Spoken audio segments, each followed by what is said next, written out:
Holy cow, ladies and gentlemen. Already, right off the bat, we got Kingster with 25 bucks. Thank you so much, man. Jeez. At least let me get started first so I can properly say thank you. Holy cow.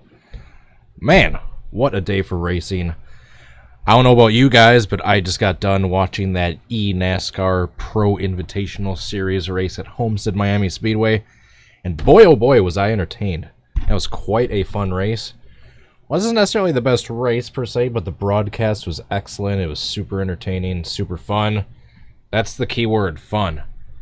I wasn't trying to replicate real racing. I wasn't trying to replace actual Cup Series racing. Just all about having fun. And that is what is important right now. And speaking of which, we are about to have some fun and simulate a race at Homestead-Miami Speedway in NR2003, the prequel to iRacing. So we are about to do that in just a second here. Basically the exact same format as we did last week with the simulated race we did at Atlanta. You guys, super positive feedback to that. You guys really seem to like that stream, so we are going to do that for this week as well, and probably every single race until they get back to doing regular racing. So hope you guys are excited. I know I am. We are going to get started in just a second. Right before we do, we got to give a huge special shout out to all those very generous supporters that make these weekly streams possible. And first off, we got to thank our Patreon supporters, Adria Fitzy, Jay Barker, Kingster Cole, Drive Through, Tanglewolf09, and Bloxysaurus Rex. In addition to our Patreon supporters, we got to give a shout out to our generous YouTube members, Spider-Man Fan 02, Bloxysaurus Rex, Tanglewolf09, and Kingster Cole. Lots of double duty supporters on there. I truly appreciate the love and support. Once again, thank you so much, Kingster, for stopping by. Always good to have you in the chat, as well as everyone else. How is everyone else's day going? Did you enjoy that race? Did you watch the race? Were you entertained? Junebug and Denny racing side by side for the lead. What is this, 2014? No, it's 2020. So we're just making sure we are using a car that won't be used by the AI. So, real quick, just a little disclaimer. We are going to be using the 2020 Daytona car set. There was never really an entry list for this race because it got postponed before we got close enough to have an entry list. So that being said, we're just using all the drivers and paint schemes from Daytona. I've applied the ratings for all of those drivers and NN ratings to the first 4 races of the season.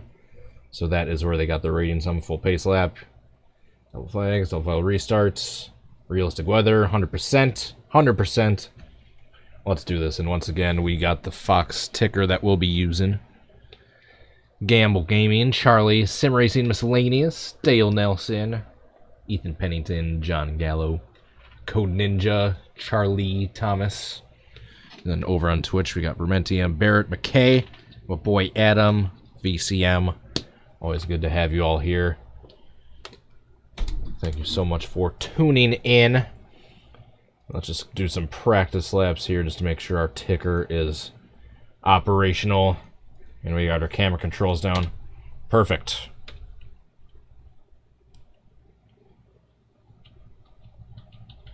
Alright, perfect. Alright, TV1. TV2. And then, whoa. Didn't like that leg I just saw.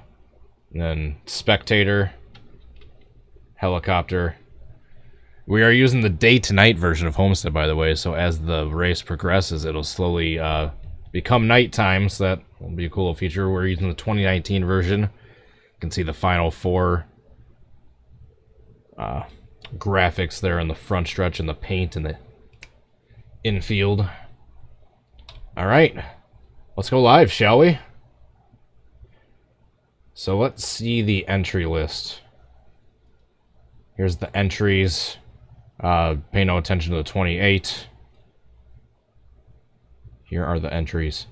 So it might not be accurate to what the Homestead race might have been as far as the drivers entered into it. However, get to have the cool possibility of some of these plate track ringer guys like Justin Haley or Brennan Gaughan getting stealing a win from a lot of these full-time guys.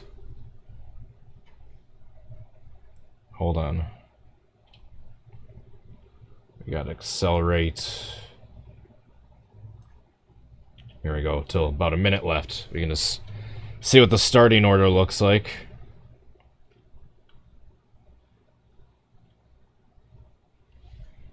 Alright, so first of all, let's go back to the helicopter. We got Joey Logano in first on the pole. We got Kevin Harvick in second. Denny Hamlin third. Matt Dibenedetto in fourth. Oops, wrong way. There we go. Clint Bowyer in fifth. Chase Elliott sixth. Ryan Blaney seventh. Kyle Larson eighth. Bubba Wallace ninth. And Corey LaJoie rounds out the top 10 starting position.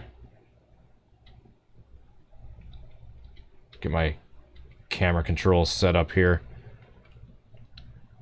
Let's go with the top 10 starting order. Should be getting the command here soon. There we go.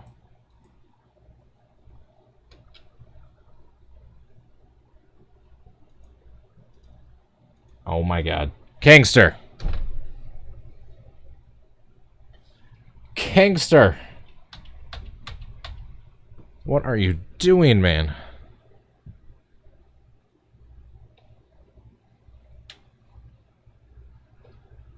Jesus. My heart. You might have just given me a heart attack, man. I don't know what to say. I've said thank you a zillion times. I'll say thank you a zillion more times. Jeez, Kingster. I love you, man. Oh my goodness, thank you so much, dude. Jesus.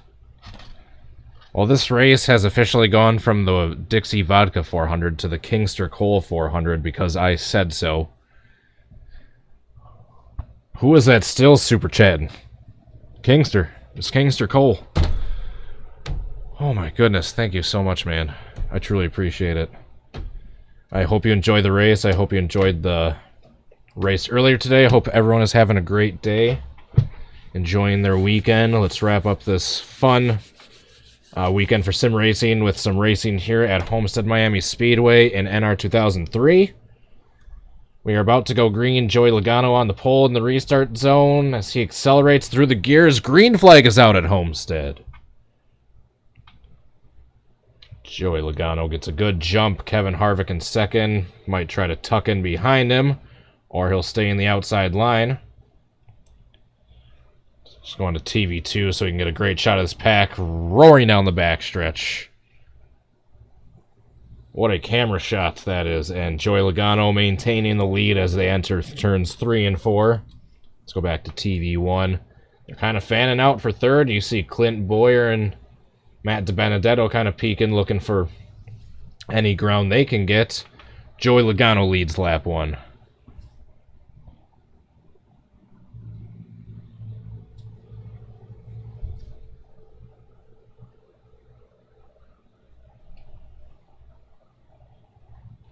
Hold on.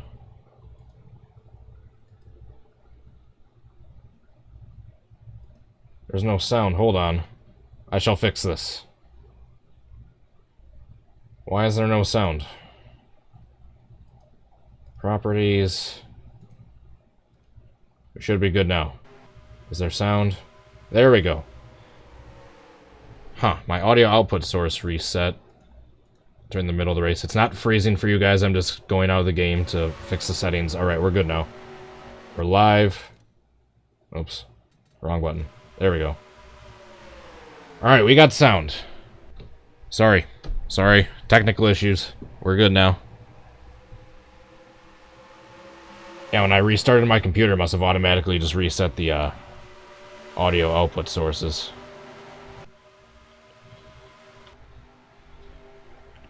Joey Logano enters turn 1 after leading the first 3 laps. I'm sorry, guys. We got the sound. My mistake.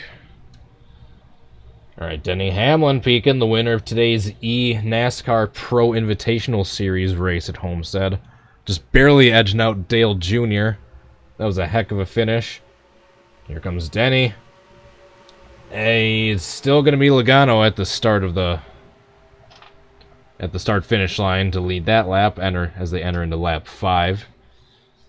And this is old school NASCAR. This is going to be no stages, no competition cautions, nothing like that. Just pure, straight-up racing for 267 laps. Cautions will come out if there's a wreck, but if there's no crash, we are staying green.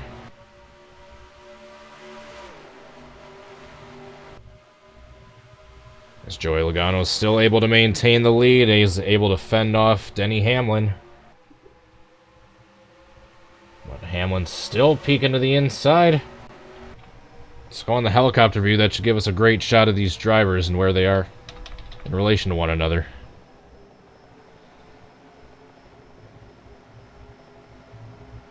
How do you enter the E-Series? You have to... at this point, you have to be a professional driver.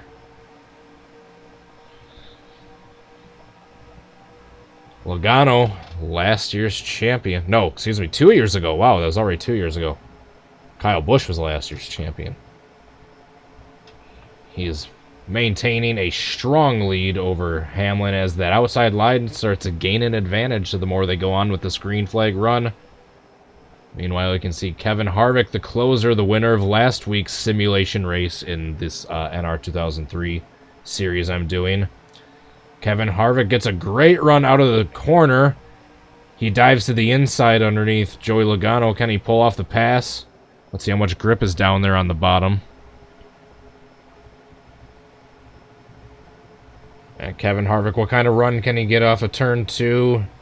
He can't. It's going to be Matt Dibenedetto that pulls up along outside of him. He's starting to pull up to Logano to threaten for the lead. Matt Dibenedetto running way wide that Larson line.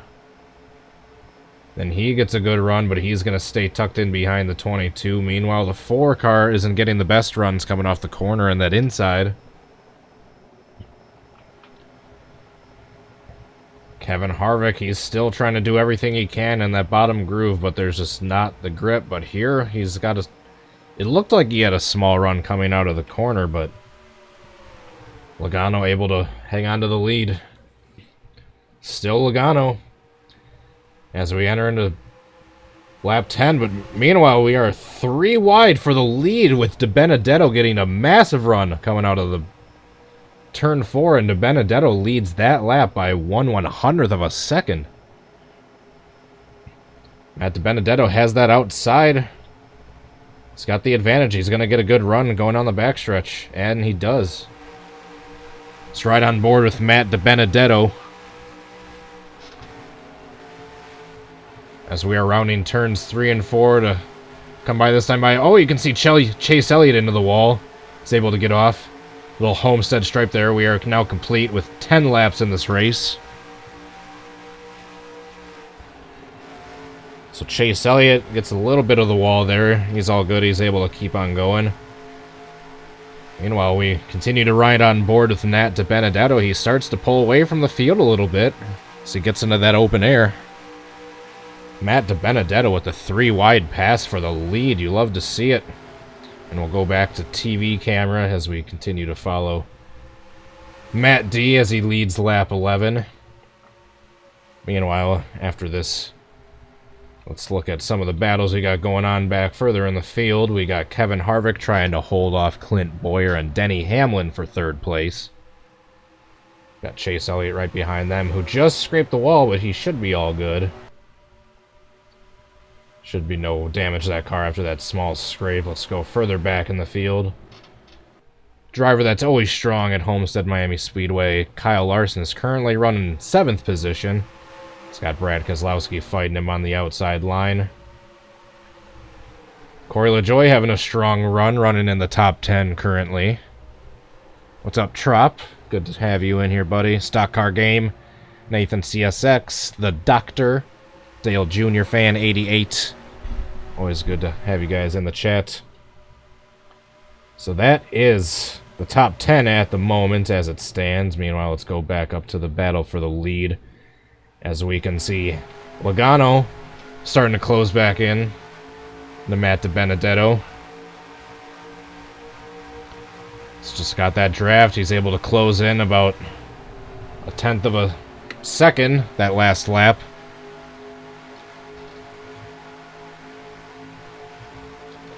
Did I win the race yesterday? I was charging on the final lap, but then I got wrecked. And then we spent the rest of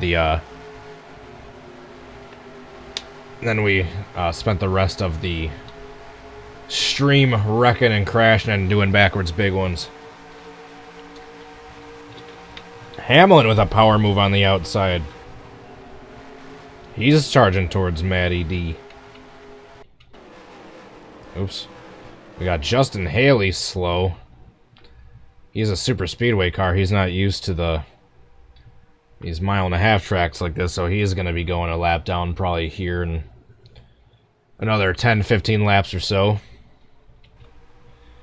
Got Matt Dibenedetto still in the lead. Strong showing by the 21 Wood Brothers / Penske car thus far in this race.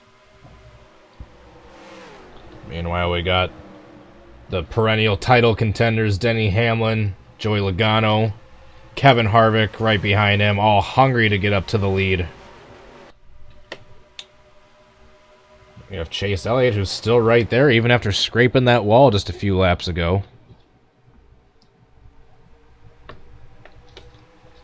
Denny Hamlin still struggling to catch Matt Dibenedetto. Nice, good view for the 21 car, just wide open track in front of him. That's exactly what he wants to see. Everyone else fighting for position behind him. Meanwhile, they're side by side behind him. It's allowing him to build the gap more and more with each passing lap.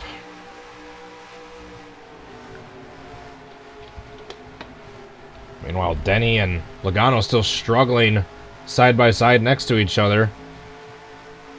Neither one really having an advantage. Yeah, did everyone enjoy that NASCAR race? I hope you guys watched it. If not, NASCAR should have a replay up soon, hopefully on their channel. Or Fox Sports.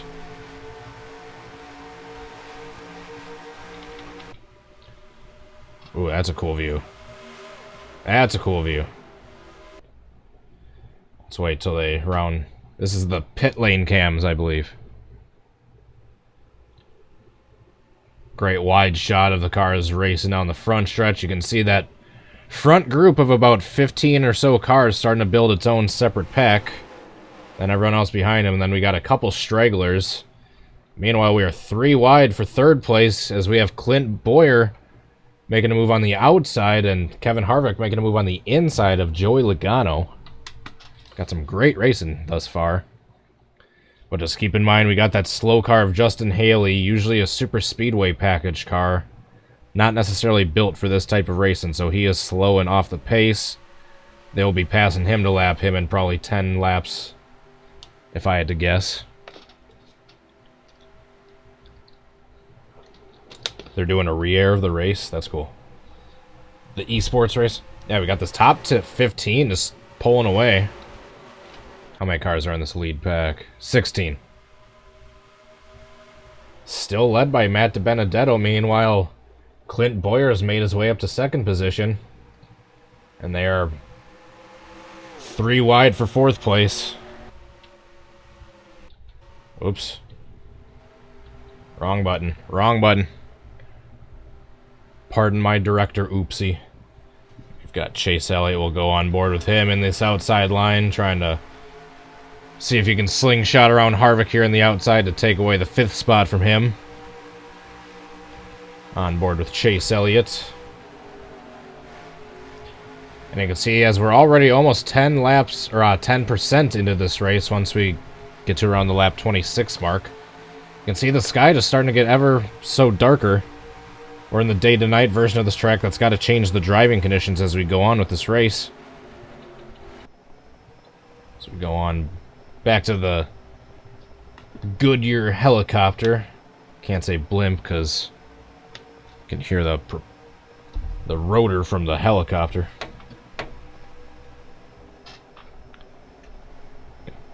Clint Bowyer peeking there for the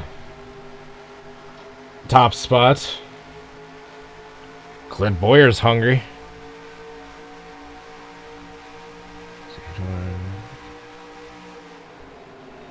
Congrats on the win, Thomas. Welcome in, Thick Hicks. Man, Matt Dibenedetto's still the strongest car in the field. So he continues to keep that gap on second place.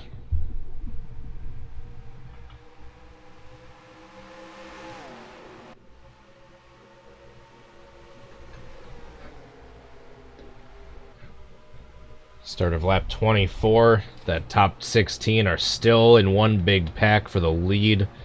Meanwhile, you got a secondary pack about 4 seconds back, starting at 17th spot. Let's go on board with Austin Dillon, who is the first car of the second pack. This little secondary pack back here. So we'll watch the race for the 17th position between him and David Reagan. David Reagan once again temporarily coming out of retirement for a race at Homestead-Miami Speedway. As we go back to the leader of Matt Dibenedetto. Little train starting to form here amongst the leaders. They're starting to... Their tires are starting to fall off a bit, and they're needing to get every bit of draft as they can during these straightaways. Hell yeah, Tony Stewart fan. I've gone there like probably 5, 10 times in my life. I think 6 or 7 to be exact. Love Slinger. Most recent time was for the Nationals last year with the Matt Kenseth last lap bump and run on Majeski for the win. That was fun to watch. So I don't know exactly what the fuel window is for these cars, but I'm guessing it's somewhere around 40, 50 laps, maybe 60. So we're probably approaching the halfway point for any kind of fuel run they may have. We see pit stops coming up here in probably 10, 15 minutes or so. Meanwhile, where is the lapped car of Justin Haley? He's still not in sight for Dibenedetto, so it'll still be a bit before he's at risk of getting lapped. So far, we're 27 laps into this race, and every car is still on the lead lap. Meanwhile, we got Clint Bowyer looking down to the bottom, but he's just unable to get a good run on the bottom lane coming out of the corner, and that leaves the top open for Joey Logano to try to storm back to the lead. Joey Logano back to second place.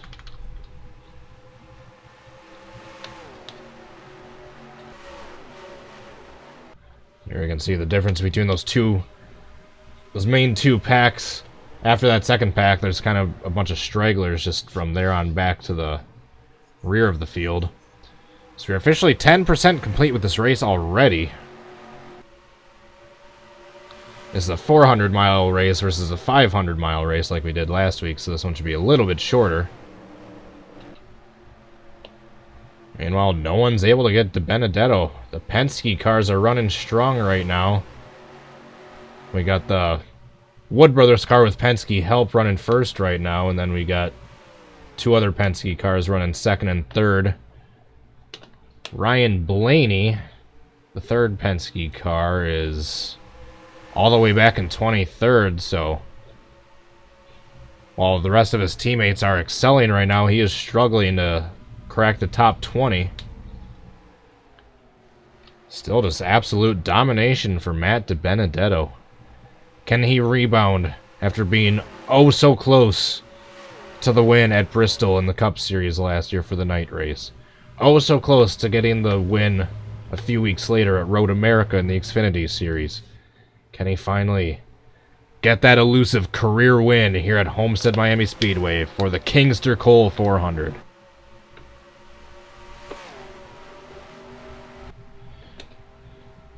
Let's go on this wide spectator shot from the spotter stand, so we can get an idea of where everyone is at and the gap between everyone.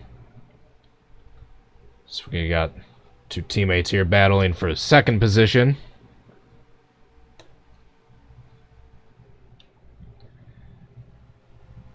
Joey Logano with a good run on the outside. If he can get his nose above Dibenedetto, he might... Oh, close! That was so close. If he can do that next time by, he should be able to get a good run as long as he's clear on the outside.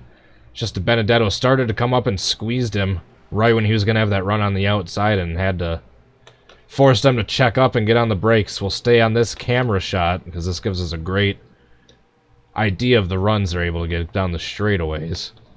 So if Logano can go high this time again, which it looks like he's going to, if he can keep that momentum up and get to the outside of Dibenedetto before he comes up, but it's not going to make it happen that time either.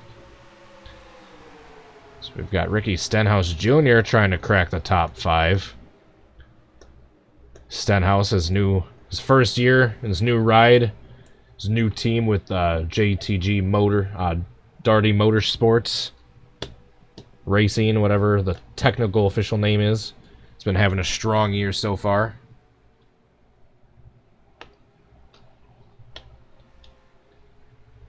So 22 has had great runs coming out of the corners up there on the top line. It's just he needs to be able to get his nose up to the outside of the 21 before the 21 slides up coming out of the turn. So we're already almost 35 laps complete into this race. This is flying. We are flying as long as we're staying green. Meanwhile, let's get an idea. Still no sign of Haley, so I thought they were going to catch him fairly quickly, but I guess not yet. Haley's 20 seconds behind. You can see him way off in the distance. He's just entering turn 1 now. So he'll probably be lapped around lap 40 or so. Let's go back to TV1 with Dibenedetto. They are 3 wide, third place. These top 16 cars still just all just under a blanket under one another. Just separated by just a couple seconds.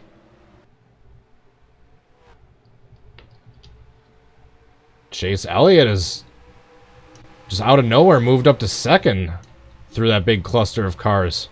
I didn't even notice Chase Elliott moved up to second place. Let's ride on board with Chase. He's charging. Can he get a good run and pass Matt Dibenedetto for the lead? You can see Justin Haley off in the distance. That'll be the first car to go a lap down. What's going to happen when they catch the lap car? Chase just has a little bit better of a run. Can he dive to the bottom here? Can he keep that momentum up? Oh, he just stalls out right when he gets close to the 21. Let's ride on board with him for another turn, see if he can get any better of a run. Matt Dibenedetto pulls away that time a little bit. So we ride on board with Matt, facing backwards towards the rest of the field. See a bunch of cars just fanning out, trying to get to that outside line. Seems like that outside line is the preferred line here at Homestead. Meanwhile, we got Ricky Stenhouse peeping for third. But he gets down on the bottom. He has to check up. That gives the advantage to Harvick on the outside, who looks like he's going to have a decent run going on the backstretch here to take away third position.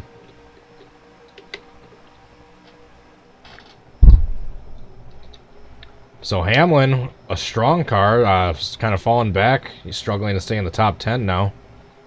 Meanwhile, we got Chase trying to get a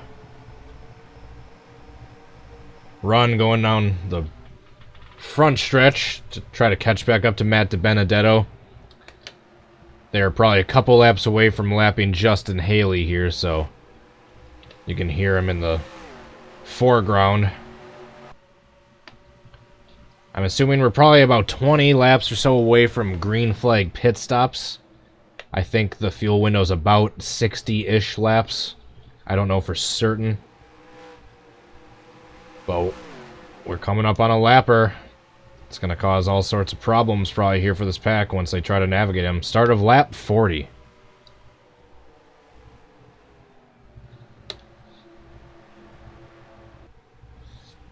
Matt Dibenedetto continues to just put on a clinic as he starts to pull away from this little main pack. It's putting some distance between him and second place.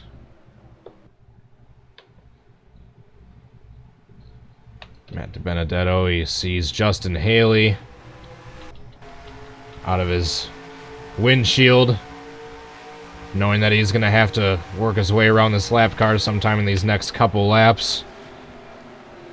You know, as long as he has this gap, if he can do it cleaner than the rest of the field behind him, he should start to be able to pull away. And after Justin Haley, there isn't another lapped car for quite a while, it looks like. So, plenty of cars staying on the lead lap here as we're past the 40 lap mark of this race. Here at Matt Dibenedetto, he has a run on the inside. As we see the first car of the race going a lap down. The 16 of Justin Haley. Meanwhile, that's going to create all sorts of problems for some of these cars that are trapped in that outside line, like Chase Elliott and anyone trapped behind him. Chase Elliott is currently trapped behind the 16. If you can go to the outside... Chase trying to thread the needle and go to the outside of the lapped car back here. Let's keep our eyes on this. This lapped car and the field trying to navigate it might be the cause of some issues here in the next couple laps.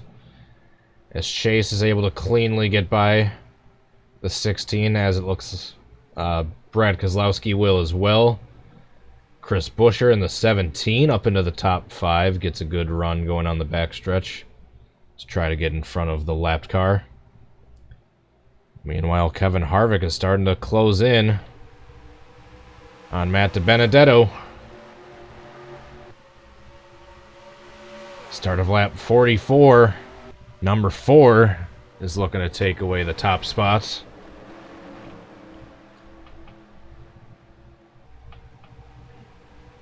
Here we see Justin Haley just getting split by the lead lap cars behind him. Some are going to the outside, some are going to the inside. They're just trying to do anything they can to get around that slow 16 car. Matt Dibenedetto's gap he had for the lead is gone. He has close to just a hair of a bumper. As we see Kevin Harvick here pulling right up along behind him. If Matt Dibenedetto goes down there for a defensive position, these cars on the outside line can get a good run, like Keselowski here. Look at the run Keselowski is going to have to make his way up to third place. If those cars go side by side for the lead, and the car in third place can stay in the outside line. That might be the strategy right there. Here comes Harvick. Harvick is right there. It's just hard to get that run when you're in the inside line. You got to be on the outside to really make a move. Speaking of, let's see what kind of run Chris Buescher in the 17 can get here in the outside line. He's got some aero push help from Jimmy Johnson behind him. It's just starting to clear Chase as they go down into 3. Meanwhile, here comes Brad back up to that outside line. The outside line is where they're going to need to make the pass. It's where you can get the most momentum going down the straightaways, as we can see right here with Brad Kozlowski. As the Deuce makes his way up into second position.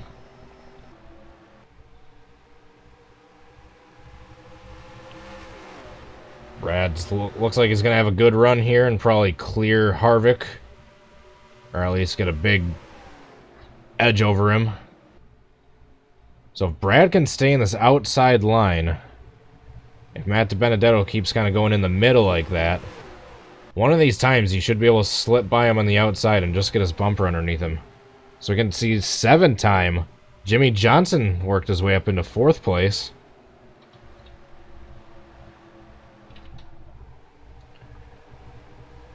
Meanwhile, this top 16 is still just right on top of one another. Yeah, it's top 16 still. The gap between 16th and 17th place is about 8 seconds.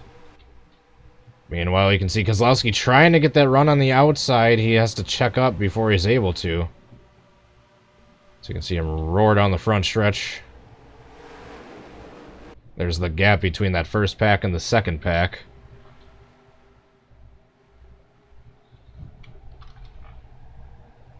So we are approaching the start of lap 50 here. We are nearing 20% complete of this race already. No cautions yet. Completely green race so far. It's Kozlowski up to the outside. If he can get a run, if he can get to the outside, it looks like he's able to. Oh, 3 wide for the lead. Here comes Kozlowski to the lead. So for the first time in like 40 laps, Dibenedetto does not lead a lap. It is Kozlowski with the advantage on the outside. They're still fighting side by side as they roar down the backstretch. 3 wide for the lead. Kevin Harvick falls back a little bit, but it's still Kozlowski and Dibenedetto side by side. Here comes Brad with a little push from Johnson from behind. Can Kozlowski get another good run on the outside here? Dibenedetto gets a decent run for being on the inside. I think Dibenedetto led that lap. The 21 back to the front temporarily. But look at this pack. Look at this battle we have for the lead right now. If Kozlowski can get a good run here and clear him, it looks like he's able to. Kozlowski definitively to the lead. Jimmy in 3rd place. Although Dibby's fighting back on that up bottom line. Johnson with the send. What a move. He's going to get a great run. He's going to keep helping push Kozlowski. Kozlowski easily clears Dibenedetto for the race lead here. I'm not completely certain as to the fuel window for this particular track. I think it's somewhere around 60 laps. So if I had to guess, we should be seeing pit stops here in around 10-15 laps, no later than. If I had to guess. Jimmy up into 2nd place. Oh, Jimmy's looking to take away the lead. He wants to use that outside line and take away the lead from Kozlowski. He gets squeezed. He has to get off the gas. Kozlowski with the race of his life right now, fending off a whole bunch of hungry drivers right behind him. Johnson, though, is able to stay to that outside. There goes Johnson. He's got a small run down the backstretch. If he can stay to the outside in turns 3 and 4, and he can get that run going on the front stretch, we might see 7 time to the lead here. Depending on what kind of run Jimmy gets off the corner here, we might see the 48 to the lead. And just edged him out. 48 to the lead by 1/100th of a second. Jimmy leading some laps. And this pack is still just right on top of one another. Let's go on board with Jimmy Johnson here. So you can see the 2 underneath him, the 14 right behind him, the 21 going down to the bottom, 3 wide for 2nd place, at least looking for a moment. Clint Bowyer and Jimmy Johnson fighting for the lead right now. Should be seeing pit stops here in like 5-10 laps if I had to guess. Meanwhile, let's see the view out of Jimmy's front. Still no cars, aside from Haley, within distance of lapping. So, plenty of cars right now on the lead lap. And it looks like it's going to stay that way for quite some time. It's right on a helicopter view as we see Clint Bowyer on the outside of Jimmy with a great run. He's going to take the lead. Starting to lap 56. And here comes Chase, Jimmy's teammate. He's looking to the outside. He's hungry. He's been up front all day but hasn't led a lap yet. He's looking to change that as Chase Elliott looks to get that momentum on the outside. Jimmy gets a good run on the inside, though. He's able to give that outside a run for its money. Let's go on board with Chase Elliott right here, right along with him. Chase working that top groove. He's trying to do what all these other drivers have been doing and slingshot around the outside for the lead. Start of lap 57.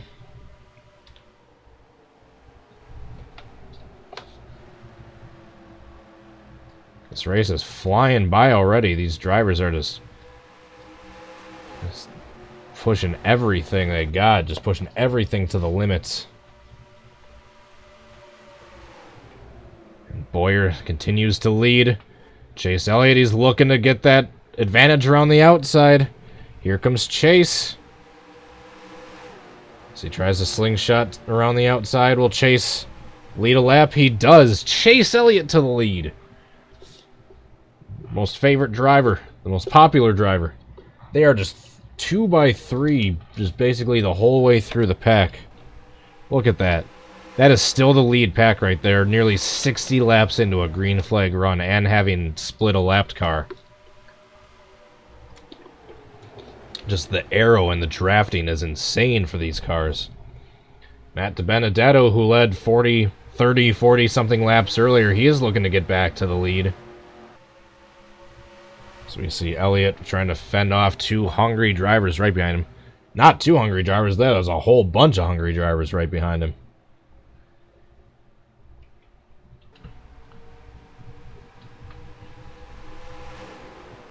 They're side by side for the lead. Clint almost looks like he has the advantage.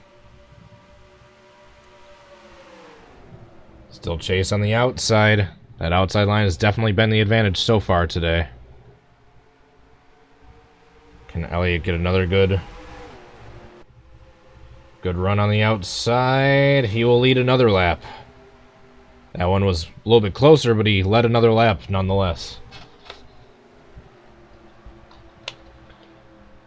So we are probably 5-10 laps away tops from our first round of green flag pit stops. We can see Joey Gaither off in the distance, at risk of being the second car to go a lap down. Right now we are 60 laps in. All but one car is still on the lead lap.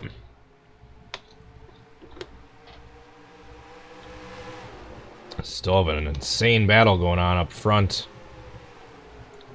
I don't think any one of these leaders is going to be able to pull away from these other 15 cars behind them.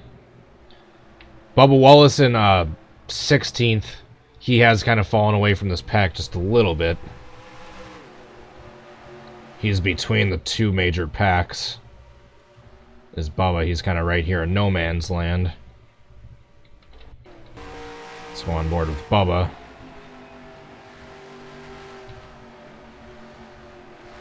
Oh, there's a lead change going on up front, I believe. Matt Dibenedetto to the lead. Matt Dibenedetto back up front. With a massive run. He gets that lead back and he doesn't waste any time just pulling away. What's up, Xander? I did watch that race. It was super entertaining. Who else watched that? Alright, here comes Chris Buescher in the outside, looking to get a big run off the outer groove. Just that outside line, if you can run that coming off of turn 4, that just gives you a huge slingshot. Meanwhile, Joey Gase is looking to go and lap down here in about 2 or 3 laps. No! Ryan Newman, excuse me. Ross Chastain. I thought that was Joey Gase.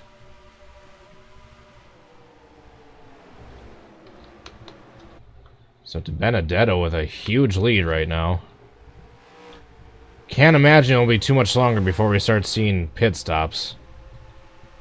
Got a tense battle for second place.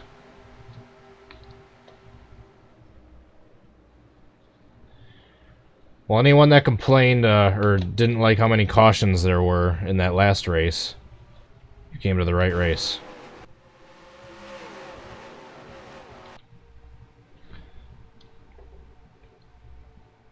Alright, they're coming to lap 65 here. Still Dibby out front. Here comes Kyle Busch, the reigning champion. Looking to get a run around the outside. Oh, he almost hooked him. He almost hooked him, and you can see them coming up on Ryan Newman / Ross Chastain, whoever you want to say is racing that car right now.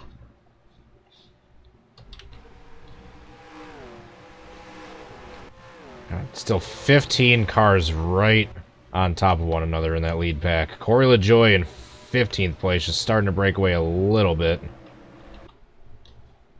I think we got pit stops coming right here. I think Dibenedetto, yep. Got our first round of pit stops. Dibenedetto and Brad Kozlowski, two of the Penske-affiliated cars coming into pit together. We got Cole Custer, Ross Chastain. It looks like John Hunter Nemechek also pitting in the background. So Kyle Busch picks up the lead. As a result, will we see him pit? We got lots of other people pitting, but not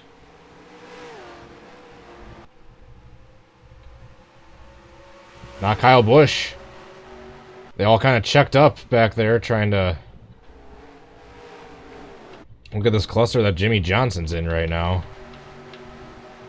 They all checked up as that other group was trying to get into the pits. I imagine most of the cars in this group should be pitting this time by.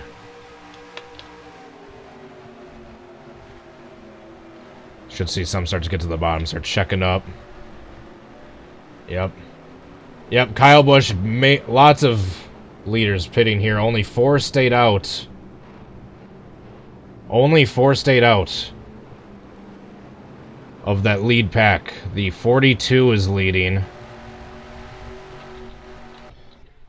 The 42, the 48, the 32, and the 47 are the 4 cars that have not pitted yet of the leaders. Let's follow them around.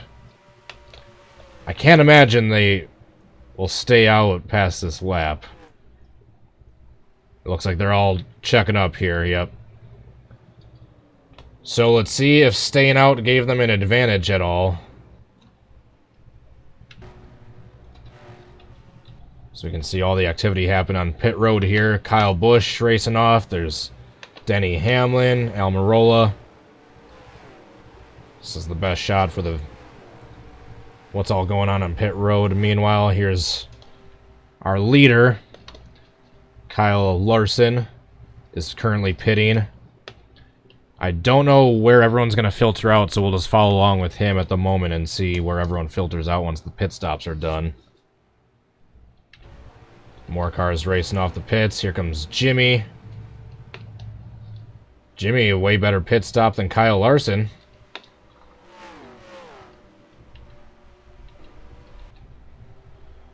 And here's the race off pit road. Here was your leader last lap, but he's not going to be this time. Let's see where everyone cycles out. You can see all the chaos from all the cars on the track. And then having to merge with the cars coming out of the pits. Just pandemonium, everyone getting spread out. So where will everyone cycle through? I think Hamlin will be the leader. No. Dibenedetto's the leader, and so those 2 cars that pitted first are way ahead of everyone else as far as split time. Dibenedetto and Keselowski came in first, and they are just way ahead of everyone else. Look at that split time compared to these 2 cars. So this is the battle for the lead right now. I'm surprised that the gap was that big. But since they only have 2 cars helping each other for drafting, and it's going to be, as those cars start to bunch up behind them and group together in little drafting packs, though, they're going to get caught quickly. As of now, only 2 cars still a lead or lap down. Newman and Justin Haley. Here we got a side-by-side battle for the lead right here. As long as they're going side-by-side, that's going to let everyone else behind them catch up.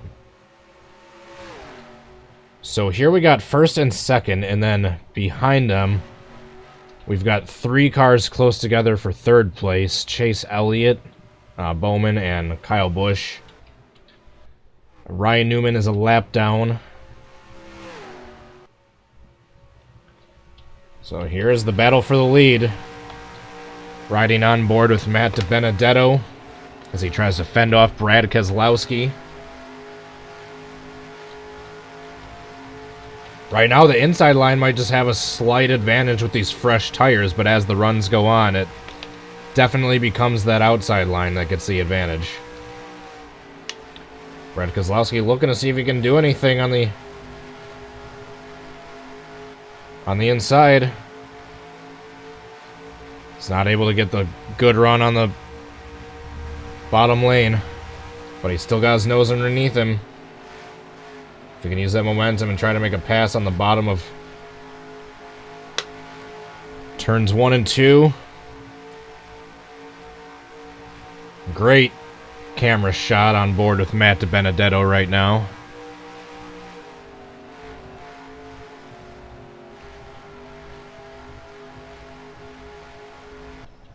And here it looks like Brad Keselowski is able to make the pass for the lead. Dibenedetto still has a run on the outside, but for now, Keselowski is able to clear him going into lap 75. As long as these guys keep battling side by side, those 3 cars for 3rd through 5th are all lined up nose to tail Drafty, and you can see they gained a 1/4 of a second on them that last lap. So yeah, Chase Elliott in 3rd is currently 3.76 seconds back with these guys battling side by side for the lead. Let's see how far back Chase Elliott is this lap. 3.76. 3.52. Yeah, once again, he gained about another 1/4 of a second.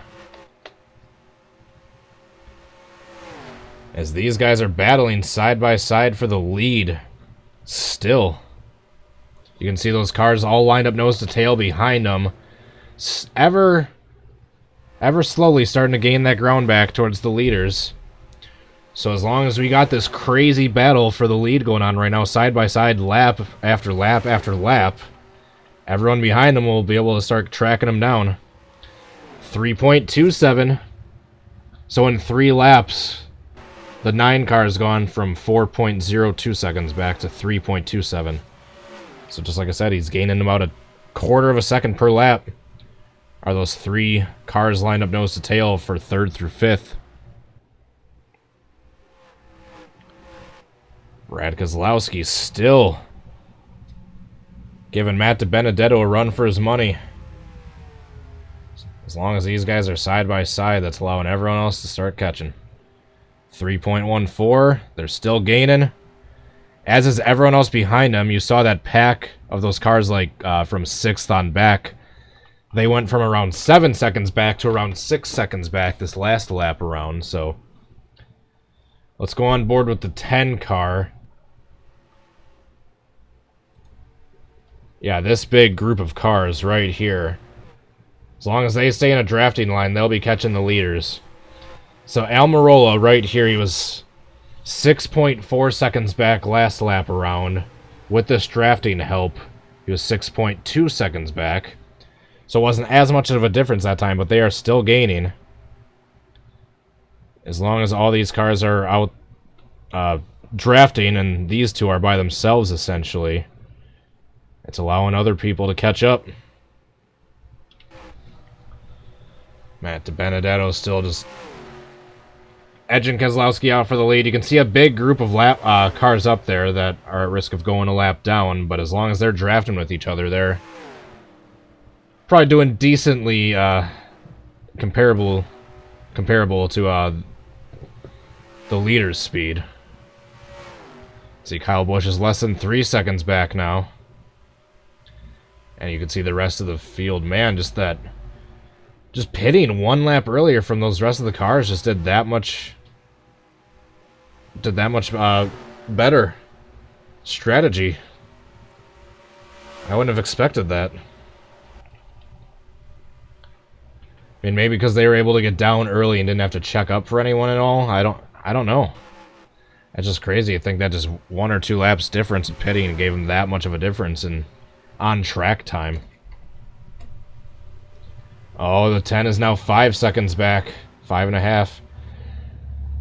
Man, them being side by side for the lead right here isn't them doing them any favors. It's allowing everyone else behind him to start tracking him down. Kyle Busch was 2.71 seconds back last time. 2.67. Just only 0.04 of a second, but still closing in. Meanwhile, that little second pack from 6 on backwards, they're gaining more ground than 3rd through 5th is. It's right on board with Matt Dibenedetto. Get an idea of where the cars behind them are. You can see that big pack coming out of 4, way off in the distance. Yeah, just look at the split time, like from 6 on backwards, from this lap versus last lap. They're definitely gaining. And even though it's only a couple laps difference, those cars back there are technically on fresher tires.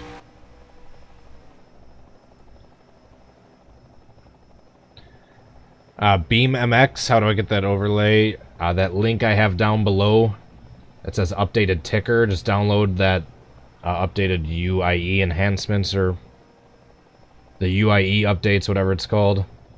And that is how you get the updated tickers. Alright, so let's go on board with Kyle Busch, who's right now in 3rd place, but looking to track down the leaders. Last lap around, he was 2.4 seconds back. Looks like he's gaining.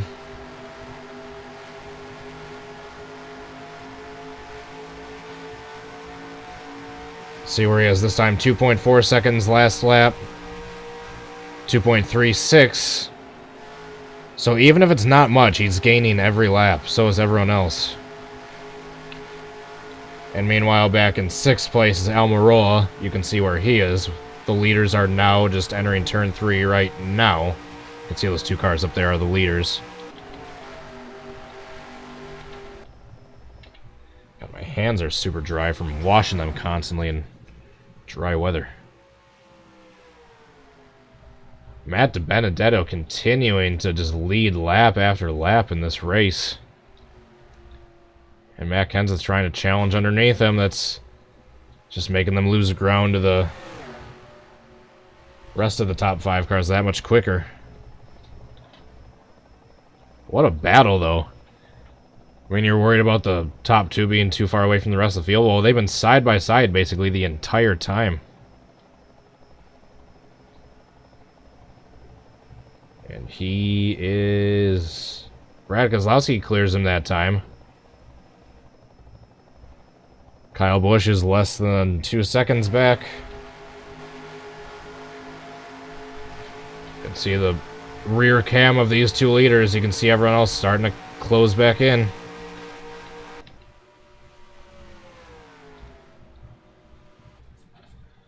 Yeah, from 10th place is like 7.5 seconds back. Like a half dozen laps ago. Now he's 4 seconds back. Matt Dibenedetto back to the lead after Keselowski leads a couple laps.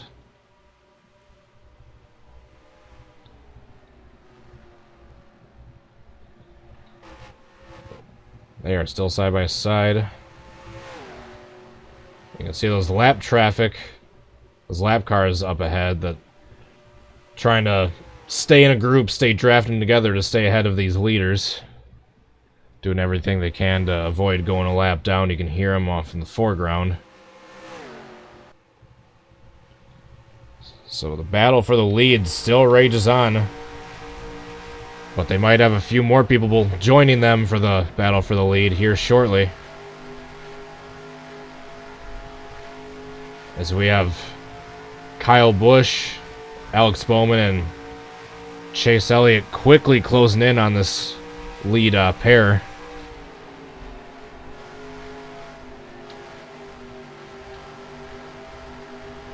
Still no caution this entire race. The chat's apparently wanting a caution. They haven't gotten one yet. Still only 2 cars on a lap down this entire race.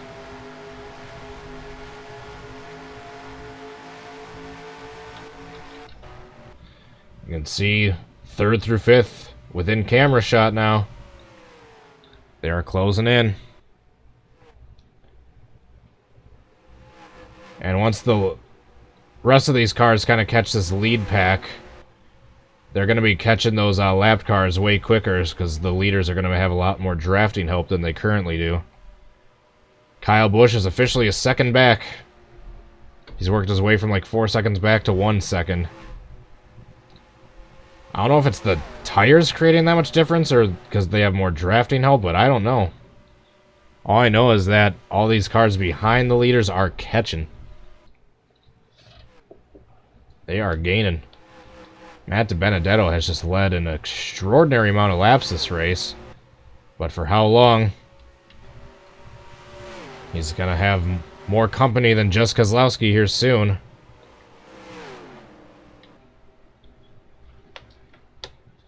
So we can get on, go from the spotter stand to get the perspective.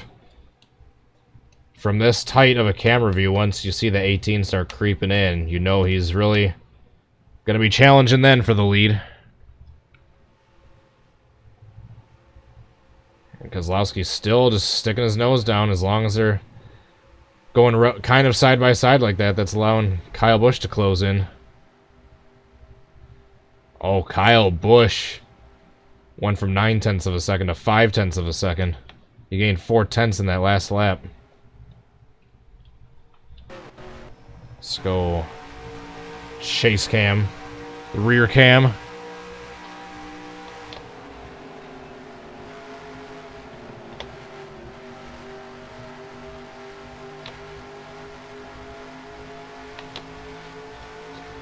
There's Kyle Busch threatening for the lead. He's closing in. He is within 4/10 of a second. And he's been saving his tires on the outside line here too. He hasn't been battling anyone. See him threatening there for third place. Or in third place, threatening for second. And right as all these leaders are starting to converge with one another, is right when they're going to start catching the lap cars.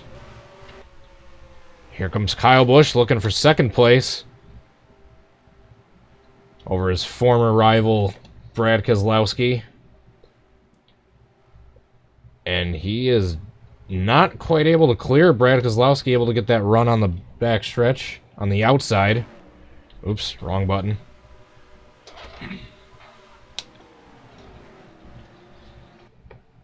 Man, 3-car battle for the lead right here. It is heating up here at Homestead-Miami Speedway. Matt Dibenedetto has been dominating most of the race, but he's got Kyle Busch threatening to take away the lead. Meanwhile, they're starting to close in on a bunch of lap traffic. Got Brendan Gaughan, one of the super speedway ringers. They are closing in on him, as well as Timmy Hill. Although to be nearly 100 laps into this race and only have 2 cars a lap down so far is incredible. A side-by-side for second place between Kyle Busch and Brad Keselowski.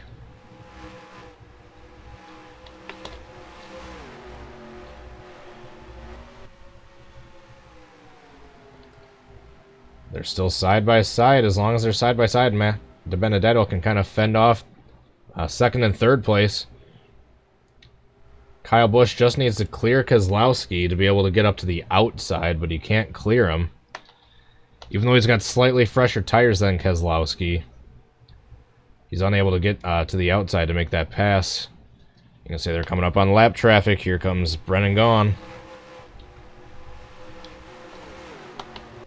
How is this going to work out for the leaders as they come across for the start of lap 98?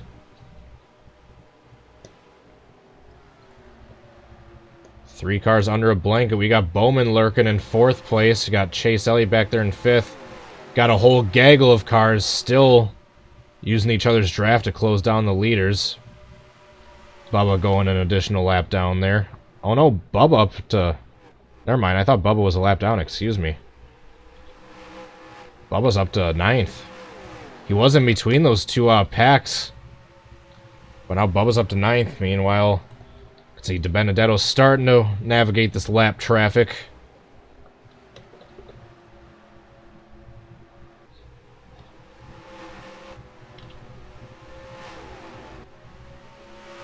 can see there's a few of the cars in this little group that are a lap down, but most of those in that string right there are for the lead. You got Dibenedetto going high. You got Kyle Busch going low, threading the lapped car. Oh, what a move. Although Kyle Busch is going to lose a bunch of ground. And Dibenedetto is going to pull away here. Kyle Busch needs to slide up and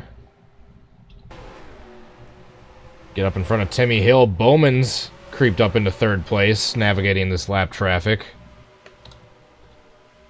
Kozlowski is still stuck into the outside. So is Kyle Busch. He is unable to clear Timmy Hill as of yet. Here's the look out of the back of Matt Dibenedetto's car as he continues to dominate this race. So we are officially past the 100 lap mark. And coming up in front of Matt Dibenedetto, we got even more lap traffic. About another 5-6 cars at risk of going a lap down. So first place is Dibenedetto, second place Kyle Busch, third place is Bowman, trying to navigate these two lapped cars of Timmy Hill and Brendan Gaughan. Fourth place is Brad Keselowski. Fifth place is Almirola. Sixth place is Larson. Seventh place is Chase Elliott. Eighth place is Joey Logano. Ninth place is Kevin Harvick. And rounding out the top 10 is Bowman. Oh! Super Chat, $1.99 from Cash Boss, $1.99. Hi there, mate. Thank you so much for the support and the generosity. I truly appreciate it. How are you doing? And around she goes into Kenseth. Oh gosh. Up in the air and into the wall. Hard. Matt Kenseth. Thank you so much. I appreciate it. So Matt Dibenedetto in a comfortable lead right now, but for how long with all this lap traffic that he is approaching? He's got at least 5 lap cars approaching. He's got a swarm of lead lap cars coming up behind Dibenedetto, all with drafting help. Let's go on board with the 5th place car, Almirola. As you can see, Dibenedetto up there in the distance, entering into 1 right now, but he's got that big swarm of lap traffic that he's catching. So just now, as these other leaders have made their way through those last couple lap cars, Dibenedetto's coming up on more lap traffic.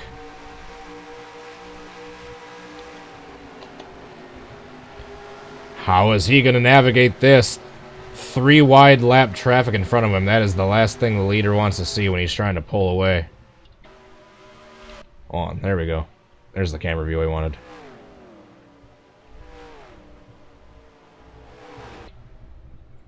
So he's starting to try to navigate, but he's on the bottom, and that's not the preferred groove, especially on worn tires. They're like 40 laps into this fuel run. So these tires are going to be pretty worn. Yeah, he's just stuck. He's boxed in, and that's going to allow these other leaders to start closing in on him. Like Kyle Busch, Bowman, Kozlowski, etc.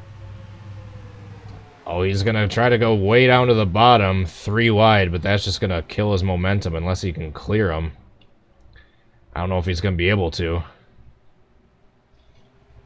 So right now, it's a battle of attrition of who can navigate this lap traffic the best. We currently got way less lapped cars than we did for the Atlanta race. As we see Kyle Busch. Oh, Joey Gase into the outside wall. Going to the outside. He still gets a decent run. That's the thing about the outside. You can scrape the wall, but you're still going to get a good run coming out of the back stretch. Or the front stretch. Matt Dibenedetto officially clears Quinn in the 00. Now he's trying to navigate the rest of these guys. Meanwhile, you got Kyle Busch, Alex Bowman, second and third. That's what Kyle Busch needs to do, a big outside charge like that. Look at that run by Kyle Busch. Here he comes. he can get a good run on the outside here, he's going to clear him. He just needs to get to the outside of these lap cars now. Let's try on board the helicopter view so we follow the leaders. Kyle Busch clears Matt Dibenedetto for the lead. Kyle Busch might try to go to the outside here. Oh, Matt Dibenedetto goes to the inside of the lapped cars. He's able to get a decent run. They're splitting Christopher Bell. If Kyle Busch, if he can get to the outside of the 51 here, he's going to have a good run going on the backstretch, but I don't know if he's going to be able to. Matt Dibenedetto still able to hang on to it on the inside. For those of you confused on as to who's on the lead lap and who isn't, just take a look on the ticker on the right or the left side. Any one of those cars you see on that ticker right there are all fighting for the lead right here. Oh, they're three. Oh, 4 wide. This might be the caution right here.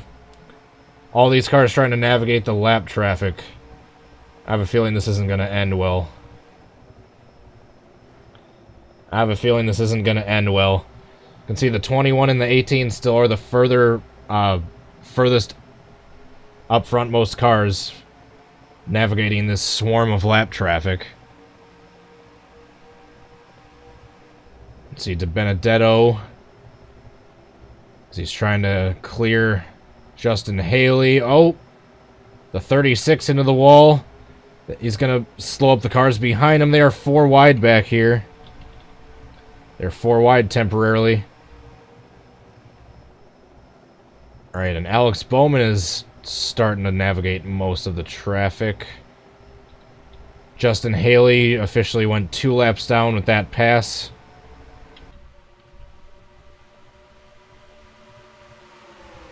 Now they're closing in on Ryan Preece. So the top 3 are still right next to each other. Dibenedetto, Busch, and Bowman. All those cars on the inside. Basically, the top 4 are all on the inside, and then the lap cars are on the outside.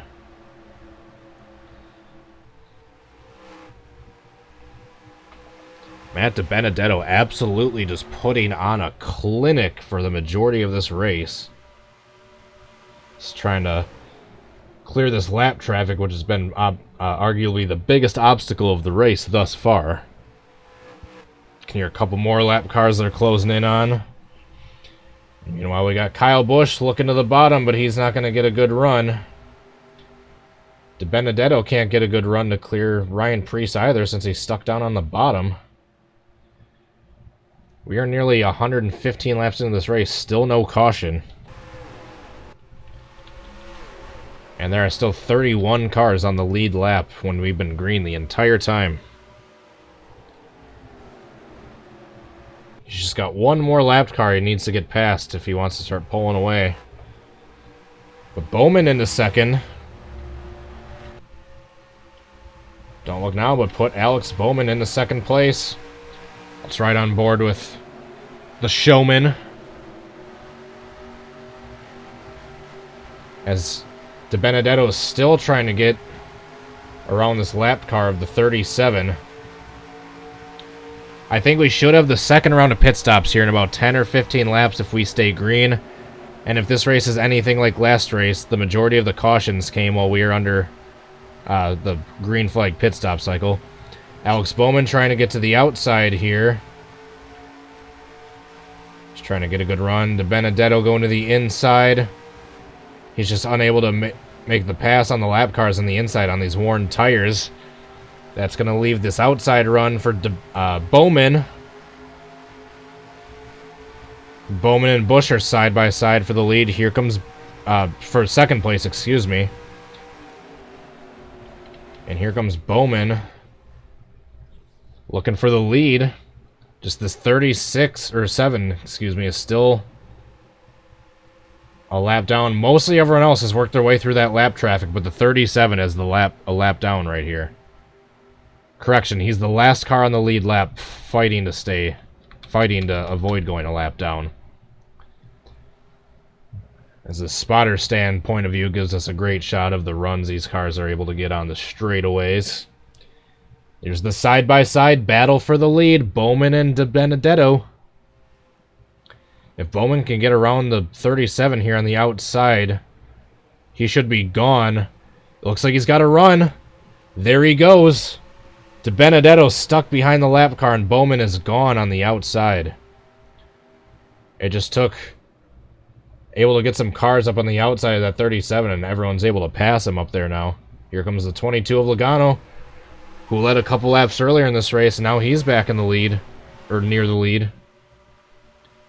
William Byron and Brennan Poole up there. The next car is at risk of going a lap down. We should have green flag pit stops coming up shortly, in about 10-15 laps maybe.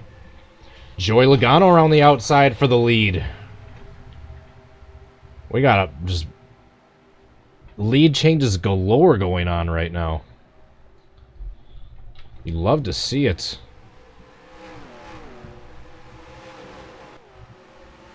So mostly everyone at the front of this pack is now on the lead lap. There's a few exceptions. There's a few lappers in there, but mostly everyone is on the lead lap. Chris Buescher going high, trying to go around Kyle Larson. Ain't gonna work.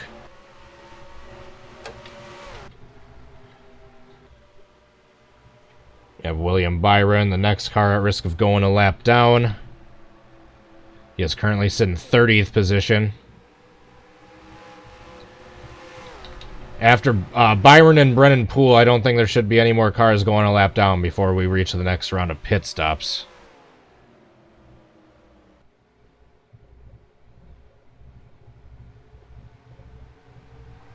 Why the sky is so dark? Because it's the nighttime version, and the track is light because there's lights. Almirola in the second place. He's charging. Looking to lead his first laps of the day.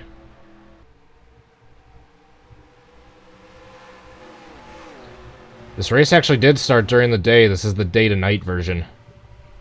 It started during the day, but then it progressed into night as they're approaching William Byron, the next car at risk of going a lap down. Almirola looking on the inside for the lead, but he's going to get a bad run. Coming off the corner with that inside line. Kyle Larson up to the top, running the Larson line. We got a 3-car battle for the lead right here. These 3 cars are all fighting for the top spot. And Larson just trying to work his way around the outside of the 22. And they're going to catch some more lap traffic here, and they're going to be in the way. It's going to be a major checkup. Logano shoots to the inside. But is he going to have the advantage, or is that going to hurt him going to the inside, trying to get around these lap cars? That might have actually hurt him, because now looks like Byron and Larson might have the advantage going down the straightaway here. Depends on what kind of run Logano can get in turn 3. If he can clear Byron and slide up, that may work.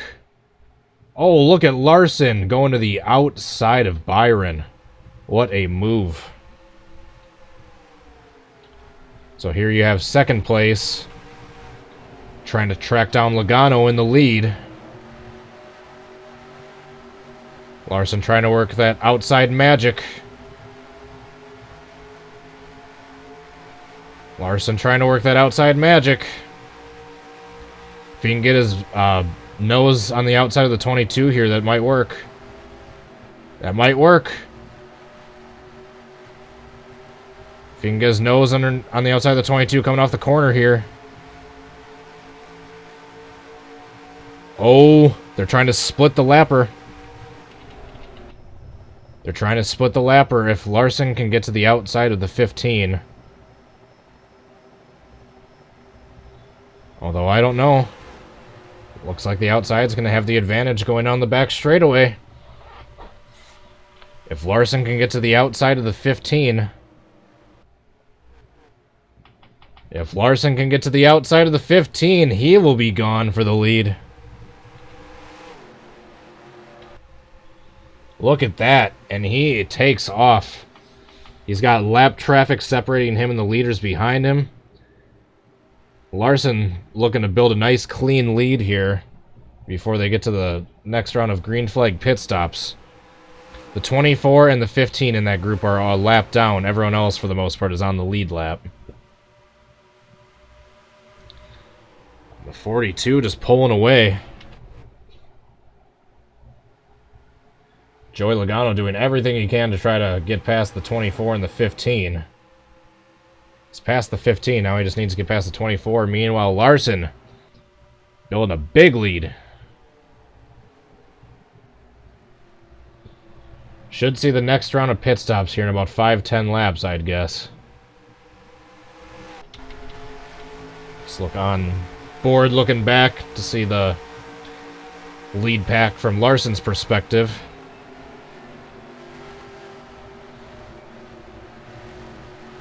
Yeah, Logano is the next car battling for the lead. Byron's a lap down. We currently have 28 cars still on the lead lap. It should probably stay that way until we get to the next round of pit stops. The Larson's out front. With how prevalent the drafting is with these cars, he's not able to pull away very much as long as he's within the drafting distance of the cars behind him. Let's see, Chris Buescher shooting it around the outside. He gets a massive run into second place. The 17 car, his first year with Roush Fenway Racing. Can he chase down one of the best at this track to take away the lead?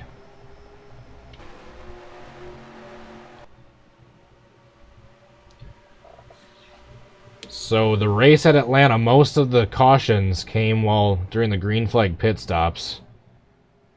So that might be the case this time. But on that note, we are nearly half of the way complete with this race, and we are yet to have a caution.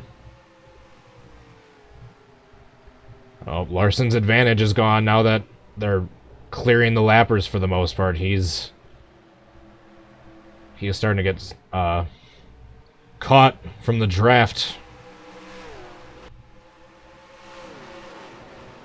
Jimmy Johnson is still on the top, just outside the top 10. He's still in that main pack.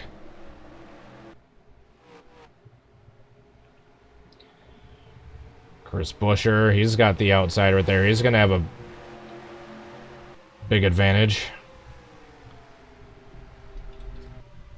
He caught him significantly that time.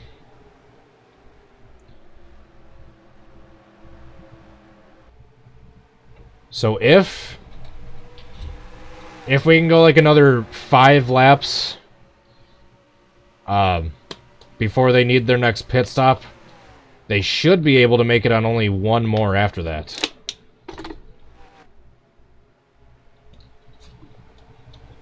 Because the halfway point of this race will be lap 133.5. So if they can make it to the halfway point or past the halfway point before they need to do their next pit stop, after that they should only need one more. Kyle Larson continues to chug along in the lead. Matt Dibenedetto, who led the majority of the lap so far, he's back there in the outside line in 6th place, just outside the top 5. So if these leaders have to pit before we get to the halfway point... Oh, Dibenedetto has to pit, but he was also out front for a majority of that with no drafting help. Oh, that's going to be interesting pit-wise. Some of these guys might have to pit, like, with a lap or 2 left in the race.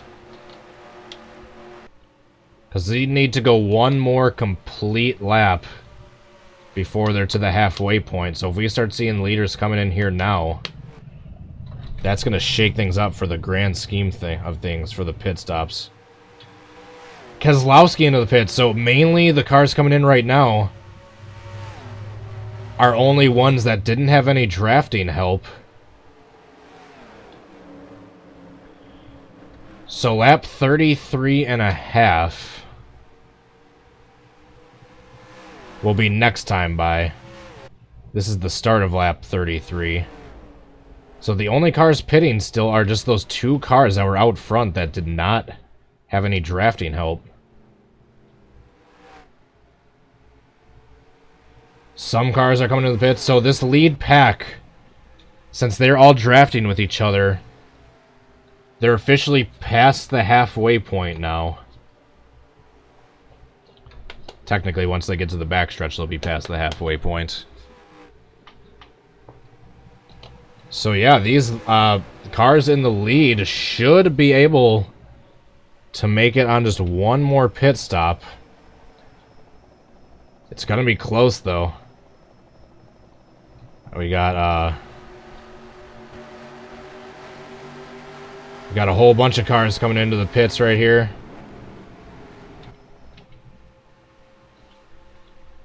Yeah, this is going to be interesting with how these pit stops are at the very end of this race, because I don't know if there's going to be some cars that can make it all the way on just one last stop. And we'll take a look at the view, the pit view, so I can see everyone coming in and out of the pits.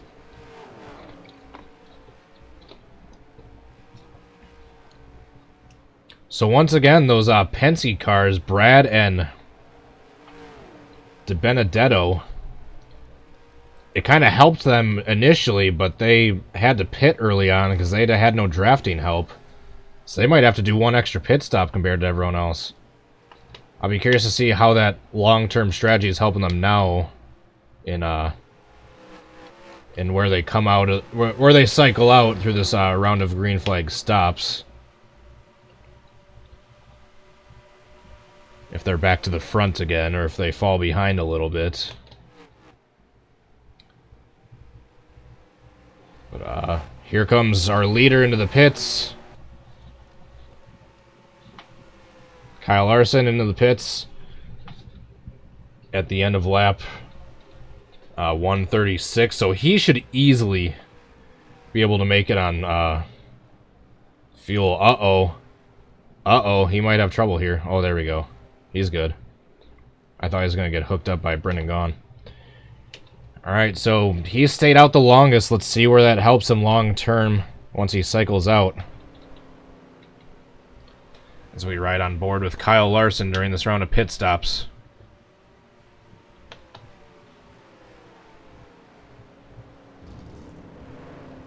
Oh, Chris Buescher beats him off of the pits. Beats him off pit road.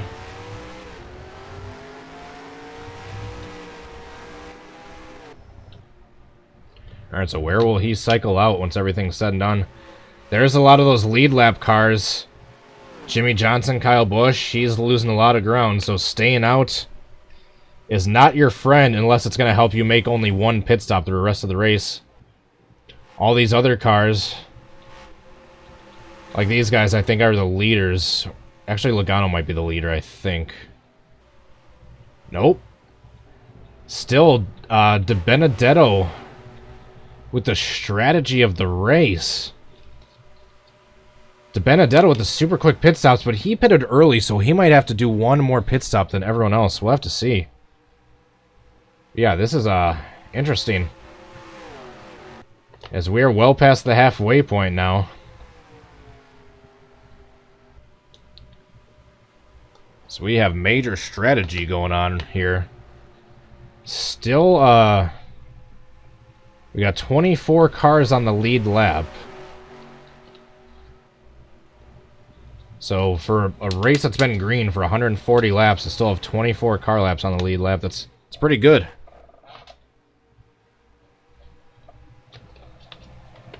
That is pretty good indeed.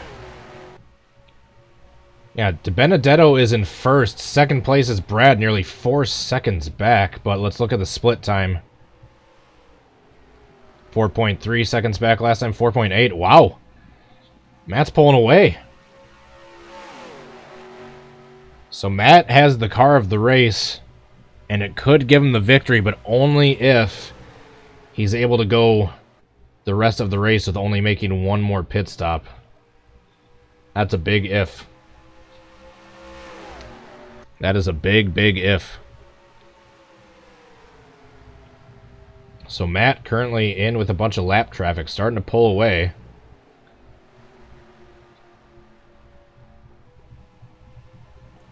Those cars from 4th on back that are kind of in that big drafting group from 4th through 9th, they're closing in on the leader. That split time just closed in a little bit for those cars, but it looks like for 2nd and 3rd, Matt Dibenedetto, as long as he's clearing this lap traffic and staying drafting with them, he's got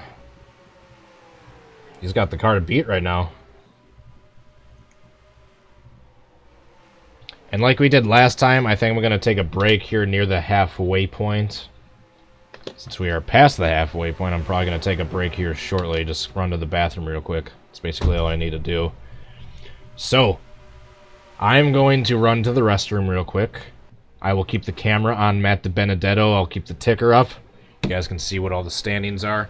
Truly appreciate everyone for sticking around for the stream. I hope you are enjoying the race so far. We got a little over 120 laps to go, about 125 this time by. Appreciate you all tuning in. I will be back in about 5 minutes or so. Enjoy the race while I'm gone. Thanks for watching, and hit that like button if you haven't yet. Thanks. I'll be back in 5. If anyone joins in the chat and is wondering where I went, just let them know I'm just running to the bathroom quick. All right, thank you.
Alright, we are back here at Homestead-Miami Speedway, where we have about 115 laps to go in the 2020 Dixie Vodka, aka Kingster Cole 400. We have Dibenedetto still just working with these lapped cars. He's still got a 3.5 second gap lead on second place. And tell you what, as long as he can stay behind these lappers, that's helping him draft. That's giving him more laps of fuel drafting. Because, yeah, right now the big story of the race is Dibenedetto's been pitting first. He's been the fastest car.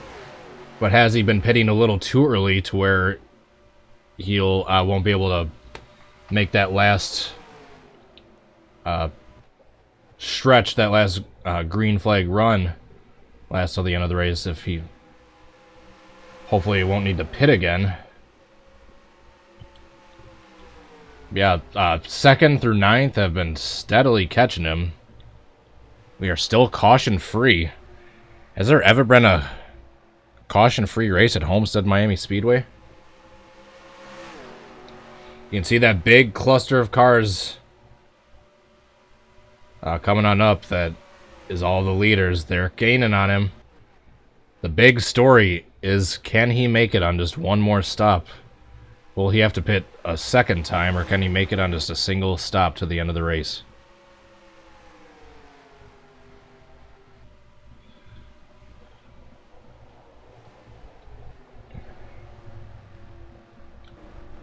God, my hands hurt from washing them so much. They're all dried. You can see the rest of the lead lap pack closing in. There's the gap between Dibenedetto and all the rest of the leaders behind him going down the backstretch.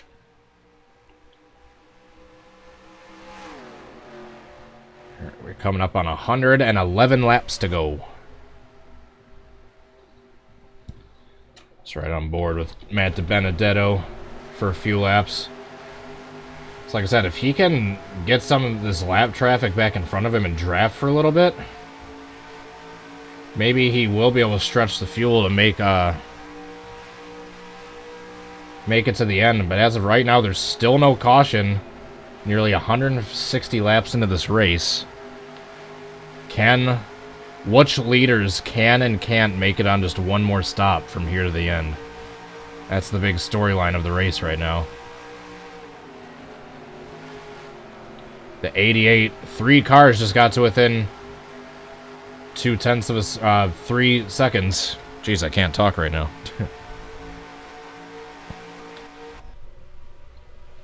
Yeah, just looking at that split time lap after lap. Once again, those guys are closing in, and then Dibenedetto, he pits early. He gets this great advantage with the tires and the pit strategy. He gets in there before everyone else, so he doesn't get slowed up in the pits. But then he has to pit earlier than everyone else, so he might have to make an extra stop at the end. His tires wear out sooner, and he's pitting away from everyone else, so he's away from like all these cars that are drafting that. So A, he's not going as fast, so he's getting gained on by second on back, and B, he's doing his fuel economy a disservice by being only with a few cars out here versus in a big drafting group. 2.47, 2.12. Bowman and Logano are gaining. Meanwhile, Dibenedetto's just stuck with this. Once these leaders catch these 3 lapped cars and Dibenedetto, I think all the leaders will congregate together and pull away from the lapped cars, especially since they got fresher tires.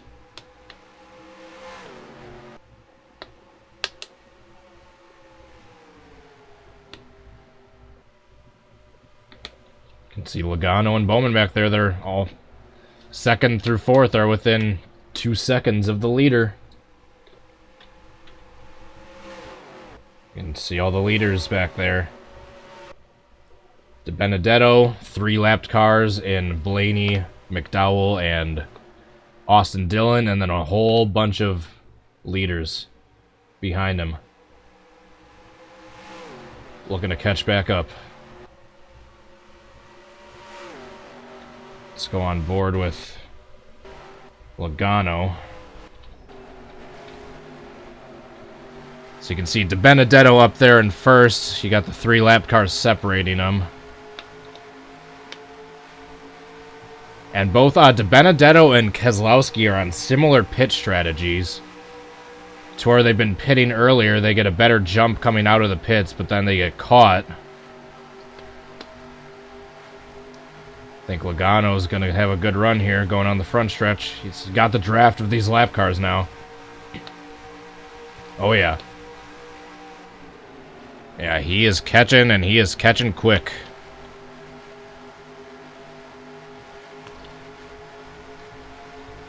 Oh, I'm glad I'm not looking at the chat right now. What are you guys doing? Behave! I can turn the chat off the screen with a click of a button. If you guys don't behave, I will do just that. We're all here to enjoy some fantastic racing at Homestead. Now, all of you get along and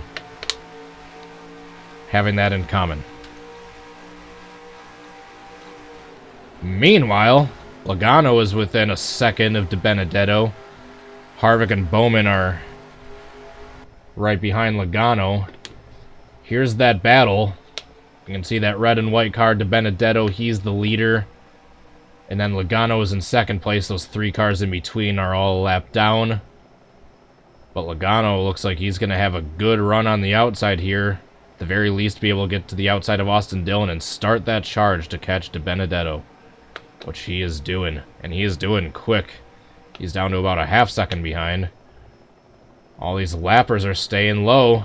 That's letting Logano catch. It's letting Logano just get these great runs going down the backstretch. If Blaney stays low, I can't imagine Blaney's going to be blocking a teammate here.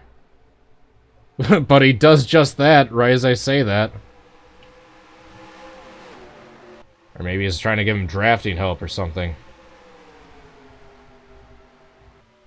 But he is right there. He is sniffing for the lead. He's just got his teammate, Blaney, in between him and the leader. And you got Harvick and Bowman, second, third, fourth behind him. If Blaney goes low here, Logano's going to have a huge run up top. It looks like... Oh, Blaney keeps blocking him. Blaney is blocking his teammate. Oh, Logano threatened it 3 wide. What a move. What a move. But now he's got his teammate alongside of him, and Logano can't get the best runs if he's on the inside of the track.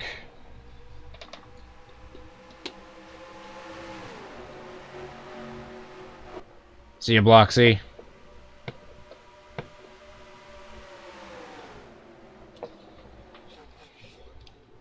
He just needs to clear his teammate up there. There he does. He's going to be able to get up top. He can if he wants to. But here comes Harvick, the closer. In the closing laps of this race, we officially have 100 laps to go. And in the closing laps of the race, we have the closer, Kevin Harvick, coming up in the 4 car. Let's go back to the helicopter view so we can get this battle. There are the top 4. The 21, the 22... the 4 and the 88, all separated by just a half a second. And then you got a few more cars there on the lead lap in Kozlowski and Kyle Busch trying to get back up there. Kevin Harvick, is he going to go to the outside of Dibenedetto in one of these turns? That's going to be his only option. Kozlowski desperately trying to get through this lap traffic and get up with the leaders. You got 7 cars within a second of each other for the lead.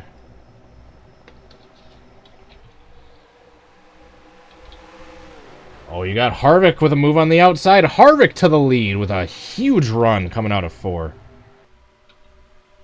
What a move by Harvick. Bowyer, you can see in the back, is that last car in the lead lap in this little group of the leaders right here. This main pack. And you got Bowman charging on the outside.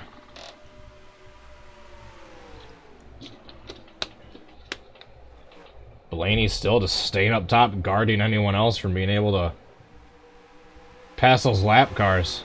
You can see Kyle Busch desperately trying to get past Bowman, Dylan back there, unable to.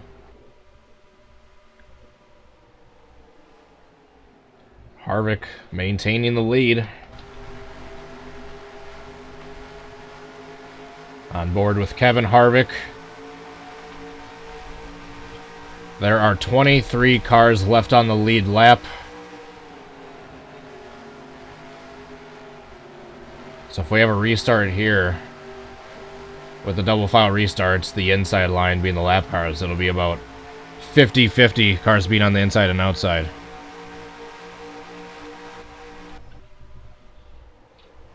So Bowman trying to pick up. He's closing in on Harvick. I think they're catching Timmy Hill, who's already a lap down. He'll be his going a second lap down. Well, still got Dibenedetto back there, trying to fight on for the top 5 spot. Blaney is still kind of just playing spoiler right now for all these lead lap cars. He's blocking it for all of them.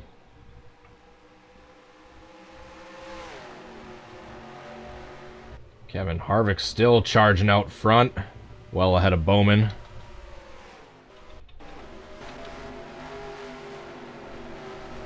Let's go on board with Bowman for a few laps and see if he can't get a run for the lead. Lost a little bit of ground there, coming out of 4. Kevin Harvick, who won the prediction race last week at Atlanta, can he make it 2 for 2?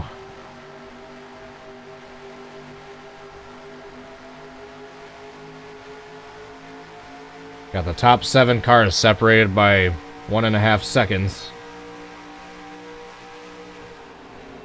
Bowman desperately trying to have Harvick not pull away. Although Harvick seems to be doing just that. So you got this top 2 breakaway for the lead, and then everyone else is still trying to get past Blaney and Dylan.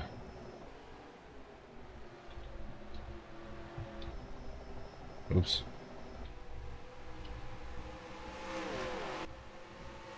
Yeah, Blaney and Dylan have just been a major headache for all these lap cars trying to get past them. We're about halfway into this fuel run. We should have the final pit stop probably around lap 200 or lap 205 would be my guess. Dibenedetto back in 3rd, trying to get past Blaney. Blaney and Dylan have just been a huge headache for those drivers trying to catch the leaders. Those lap down cars. Quickly approaching Timmy Hill, who will go 2 laps down once they catch him. Harvick won last week in the Atlanta sim. So if Harvick wins this week, he'll be 2 for 2.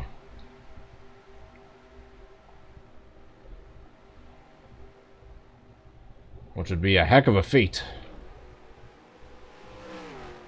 There. Closing in on Timmy Hill.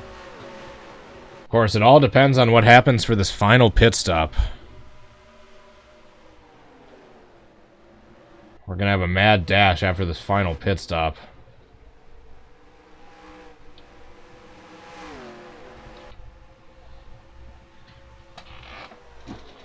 So we still got those top 7 cars within 1.5 seconds. Kozlowski is 7th. He's the last one in that little lead pack that's on the lead lap.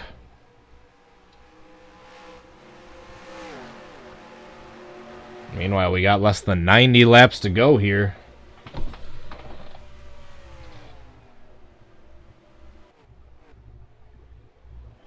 Harvick's still out to a strong lead, starting to pull away from Bowman a little bit.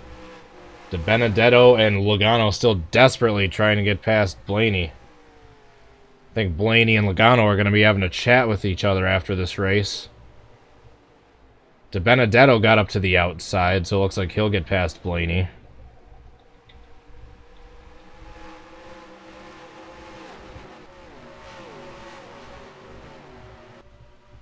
Yeah. Dibenedetto can get a good run on the outside here. All these Penske cars holding each other up.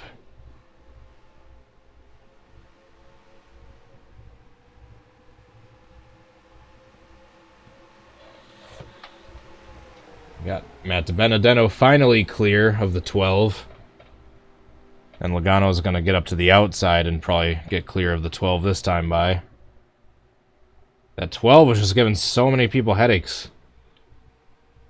They're finally clear, but is it too late?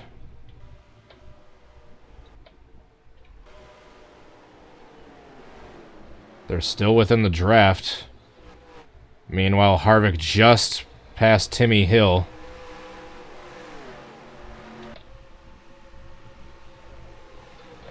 Meanwhile, you got this battle for third place raging on between Matt Dibenedetto and Joey Logano.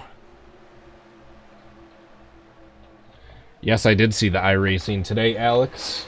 It was a very fun and entertaining race. Thank you for tuning in, by the way.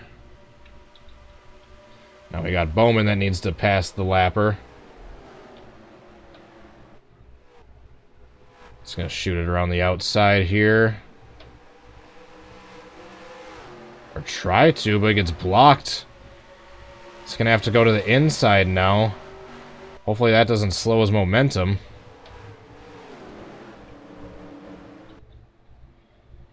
Can he get a run on the inside of the lapped car? It looks like he's going to be able to. He's got the push from Logano, but if he's able to get that run in turn 3 and 4 like he did in 1 and 2, he should be able to clear the 66 on the inside here. Maybe. Yes. He's clear. Now you got Logano trying to fight to clear the lapped car in Timmy Hill, which it looks like he will do. Meanwhile, Harvick's still off to the strong lead.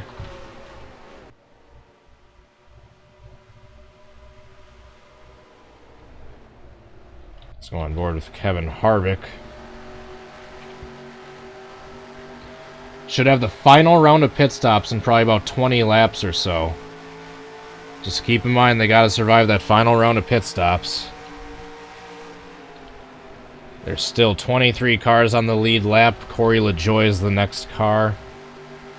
At risk of going a lap down. You can see some lappers up there, but they're not going to catch them for a bit yet, especially with them all drafting each other.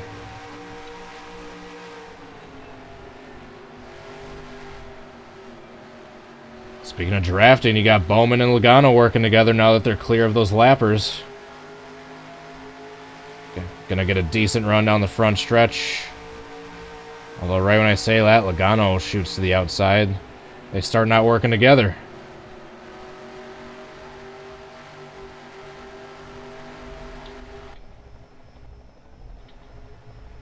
Here's the battle for second right here.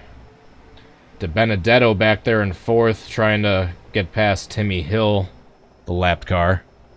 What's up, El Observador, Thomas, Alex called Nascar. Appreciate y'all tuning in. Bowman's gonna get a decent run here on the front stretch. He's been getting closer and closer to Harvick with each lap. As long as he keeps running that outside.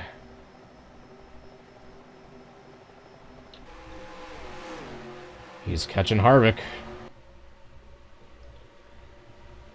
Meanwhile, you still got a bunch of you got so many lappers just holding up all those lead lap cars back for like 5th on back.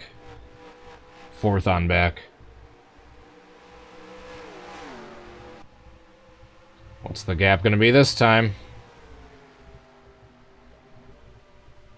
Oh, Harvick gained about 5/100ths that time. So we got about 80 laps to go in the 2020 Dixie Vodka 400, aka the Kingster Cole 400. Alex Bowman and Joey Logano desperately trying to catch Harvick. Dibenedetto was leading the majority of the race, but now he's trying to get past all these lappers. Meanwhile, it looks like he's able to.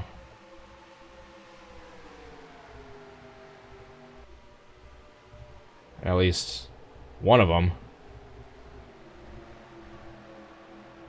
Just needs to get past Dylan.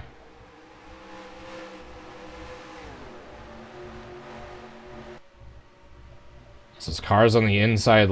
They're just hogging the outside line, the lap down cars. And then the lead lap cars on the inside line aren't able to get clear and get a run. So Dibenedetto, who was leading the majority of the race, is now being held up by a bunch of lap traffic. You hate to see it. Meanwhile, Bowman and Logano going side by side for the lead, or for second place, excuse me.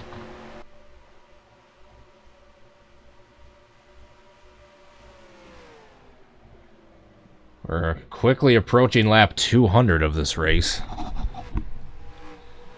It'll be at or around lap 200 is when we'll see what should be the final round of pit stops. I could be wrong, though.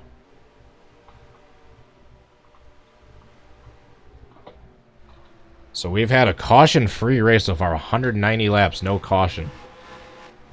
Has there ever been a caution-free race at Homestead before? Wasn't the track built in like 96?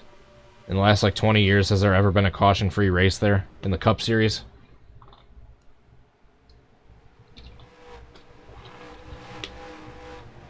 Logano and Bowman still duking it out for second.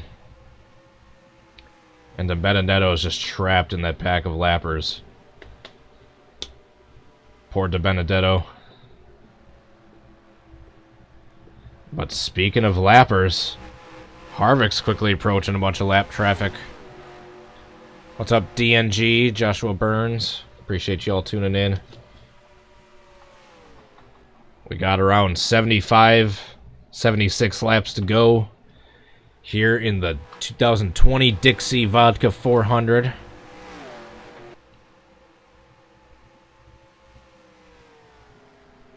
I thought I saw someone coming into the pits, but my mind was playing tricks on me. Harvick won last week's race, the simulation I did at Atlanta. Can he make it 2 in a row? So the iRacing race earlier was super fun, but it was kind of a caution fest. It was kind of a wreck fest, so this is the opposite. This is just completely green, no cautions, no stages, no competition cautions. Meanwhile, you have the leader here quickly approaching a gaggle of lapped cars that are going 2-3 wide in front of him. So let's follow on board with Kevin Harvick through the spotter perspective as we watch him try to navigate this big horde of lap traffic coming up. So about 10 laps or so, we should probably be seeing the final round of what should be the final round of green flag pit stops, excuse me. Completely caution-free race so far. I am really surprised it's been that way. You got Harvick coming up on this lap traffic. How is he gonna navigate this? Will that allow Bubba or... Bubba. I just said Bubba. I meant Bowman. I swear I meant Bowman. Will that allow Bowman or Logano to catch up?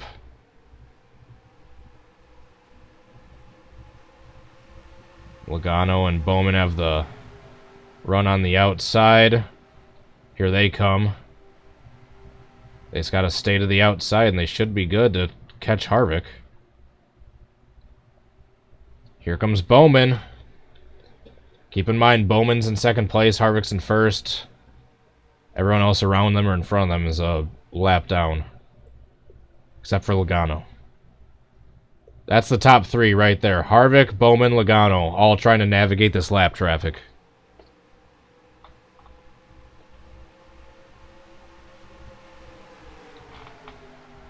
Harvick down to the bottom. That might be a mistake. He's trying to go down to the bottom 3 wide around this lap traffic. Here comes Bowman. He's smartly staying to the outside, knowing that even if there's lap cars in front of him, they might get the better run. Although I say that, and Harvick's able to pass him on the bottom. What a move by Harvick. Now Bowman needs to get past his double zero as quick as he can. There he goes. Now Harvick's going to be held up pretty good, and Bowman and Logano are going to have a decent run. It's all about navigating this lap traffic. Now Bowman trying to dive it down to the inside. I don't know how wise that is. So now he's going to get held up at least by the 32. I don't know what Bowman's doing on the inside. He better go to the outside here in 3 and 4. There he goes. Look at this battle, them trying to navigate lap traffic. Oh my goodness, he gets squeezed up. But here comes Bowman. He's got to run. Oh, what a move by Harvick.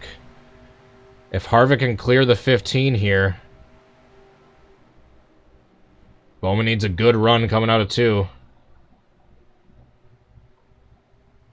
Bowman needs a good run and to pass the 20 or the 15.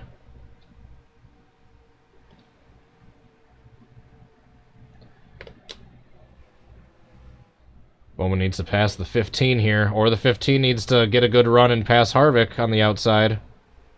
I don't know if that's going to happen. Oh, he's just got his nose on the outside. Harvick still hasn't moved up yet, at least. Bowman needs to get past that lapper ASAP. We should be seeing the final round of green flag stops here shortly. Alright, so now Bowman needs to get past the 15. So he's majorly holding them up right here. Oh, Bowman might be pitting this time by. Bowman's pitting. This might be the start of the final round of green flag stops. Someone else pitted too. Kozlowski, he's been pitting early all race. Bubba's in as well. Now, can these drivers stretch it to the rest of the way race? That's the question. That is the question. Let's go back on board with Harvick and see where he cycles out through all this. It looks like he's coming down this time. Yes, he is. Harvick pitting this time. When he doesn't have much traffic to deal with. So let's stay with Harvick and see where he cycles out. Because he was the leader going into the pits. So let's see where he comes out. Now, Bowman, I believe, was the first to pit. So, trend-wise, the person that pits first has gotten the advantage coming out of the pit. So, Bowman might end up coming out of the pits ahead of Harvick here. Let's actually follow Bowman to see where he's at. Because he's going to be... This is going to be the battle for the lead right here. Bowman and Harvick. So let's see where Harvick comes off the pits. Oh, Harvick was trapped down there. Wow, Bowman's going to have a huge advantage. Because Harvick's right here. And there goes Keselowski. Harvick with a bad pit stop. He has Matt Dibenedetto right behind him. So up here, here's the rest of the lead cars pitting. Meanwhile, let's find Bowman. I believe once everyone pits, Bowman will have the lead.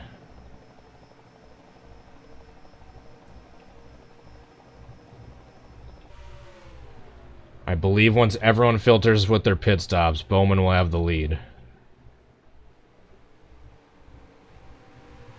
Just mostly everyone else coming to the pits. It's got a massive run on these cars. The 34, the 17. It's going to go to the inside. The 17 is the leader now, but he hasn't pitted yet, so Bowman just passed him. So the 17 will probably be pitting this time by. Meanwhile, Bowman, who should be in the lead after the pit stop cycle out. Yep, here comes the 17 into the pits. So here's Bowman.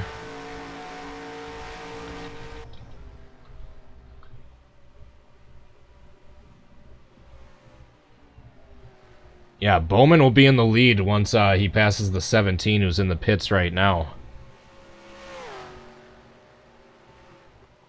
So Bowman with a great stop. Harvick with a bad stop.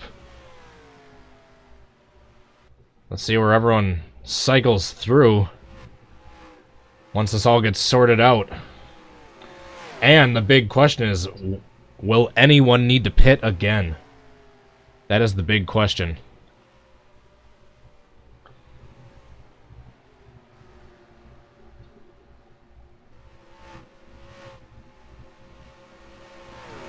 Where's the 17?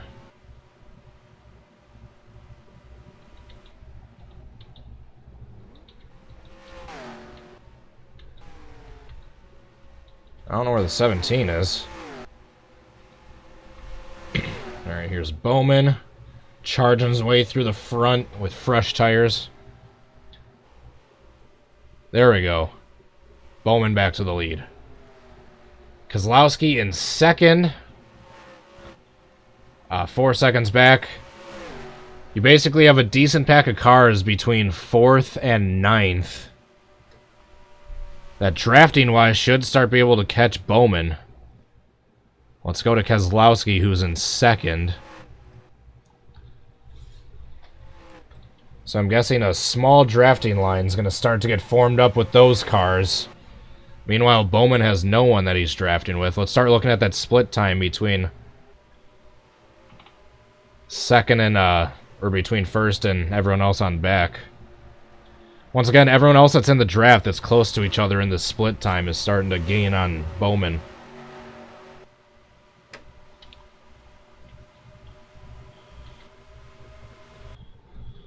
So here you have second place. He's trying to get this drafting line of lead lap cars behind him formed up. Meanwhile, Bowman doesn't really have too much drafting help. And those rest of those cars are gaining on Bowman. Meanwhile, let's see how Bowman's navigating the lap traffic. So far, so good. Tell you what, all those other cars have more lap traffic in front of them than Bowman does in front of him. Although, I say that, and Bowman's got a decent amount of lap traffic up there. Never mind. And he's going side by side with this guy. That's not helping his case. He's going side by side with Stenhouse. That's allowing that big pack of leaders back there to catch up. You can see Keselowski back there coming out of 2. And then he's side by side with a car that's trying not to go a lap down. Stenhouse is fighting to be the last car in the lead lap. And he's able to keep that spot. And meanwhile, those other guys are gaining ground. They're within 4 seconds. So Bowman with a great stop, but will he be able to hold him off as the rest of the field charges him down? And Stenhouse fighting to be the last car in the lead lap in 20th place right now. Still, we have not had a single caution. A caution-free race at Homestead, 210 laps in. Alright, Bowman is 3.6 seconds ahead of Kozlowski. Kozlowski's gaining. He gained 0.2 of a second that time. Now these guys are, as long as they can get by those 3 lapped cars cleanly, they should be able to catch Bowman. Not too long. You can see Bowman up there. Bowman and Stenhouse, those 2 cars up in 4. And then these 3 cars in front of Kozlowski are a lap down. But now Kozlowski is basically in the draft of these lap cars, so these next few laps he should be gaining even more. He gained about a 1/10.5 that time. Yeah, Kozlowski's in the draft of these lap cars now. So he should be able to start catching them.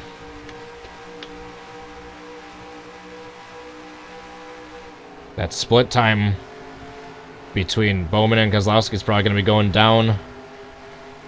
Down and down each time. I think there's a car on the outside of Bowman, yep. Or, Kozlowski, excuse me, Harvick.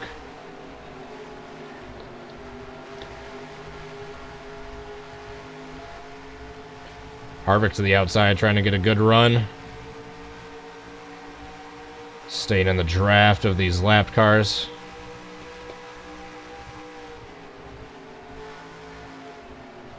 Now, Bowman pitted earlier than the rest of these guys, so theoretically his tires won't last as long. Granted, it's only a lap or so difference, but still. When a race is looking to be this close, any little bit helps. You've got the closer closing in again.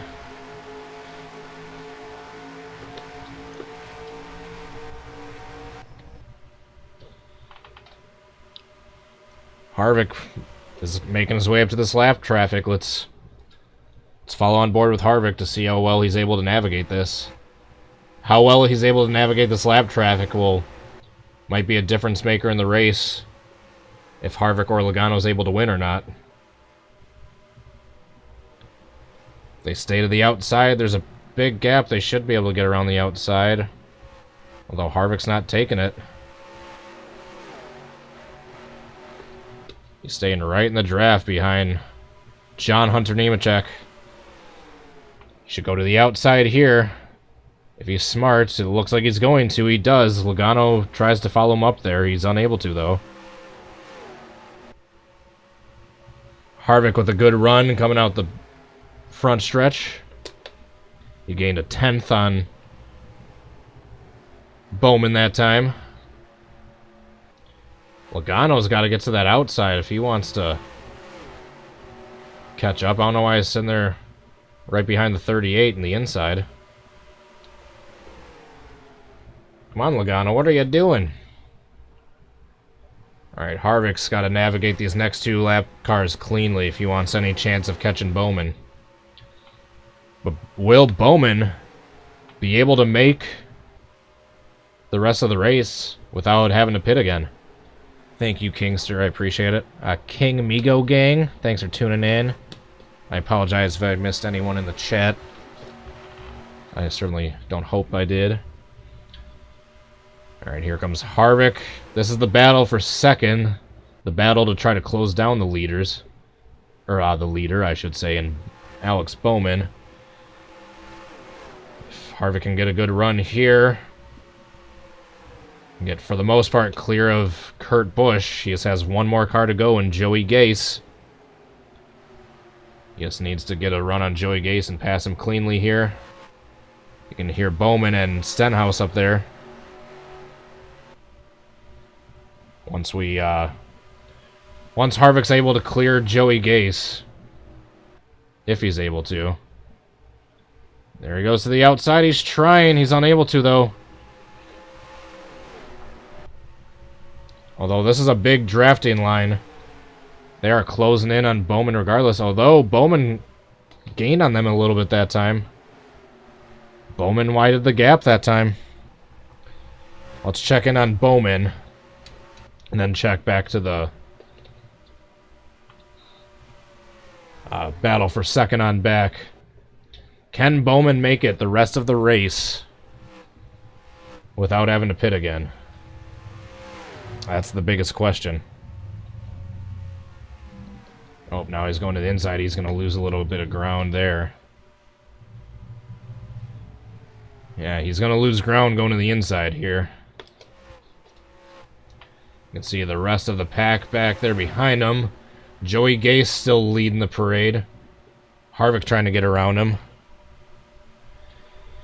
If Harvick can get to the outside here,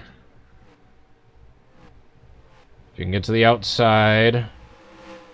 That should be it. Looks like he's got the outside. Yes.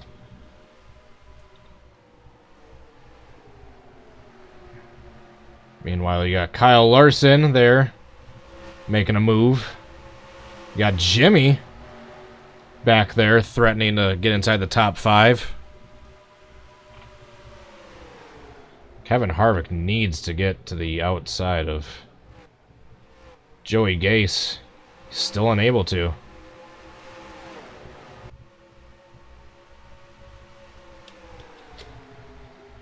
They have put another 1/4 of a second on the lead to Bowman. Is Kevin Harvick able to clear? Joey Gase putting up a fight in the 51. Kyle Larson needs to get to that outside line if he's going to want to have any chance of catching him. Oh, he gets packed. He gets held up. He's going to try to go to the bottom. But those 2 lap cars of Joey Gase and Kurt Busch are not helping anyone in that pack.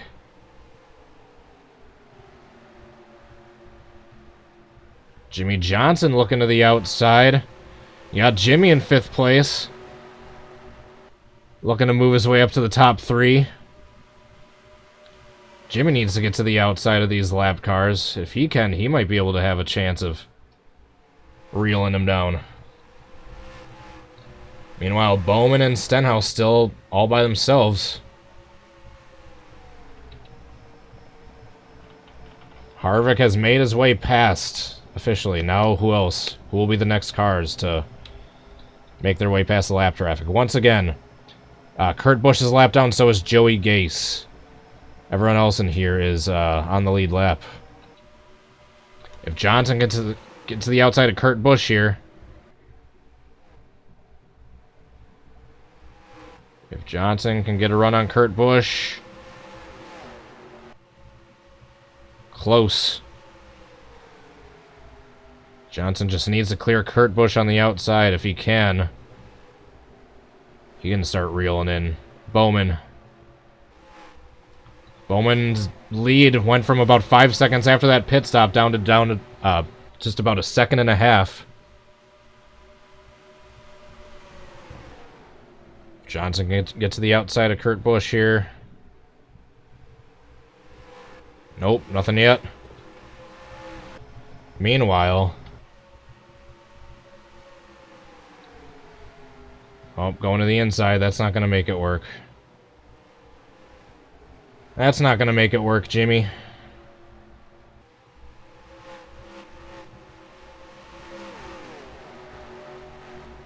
Now here comes Kozlowski on the outside.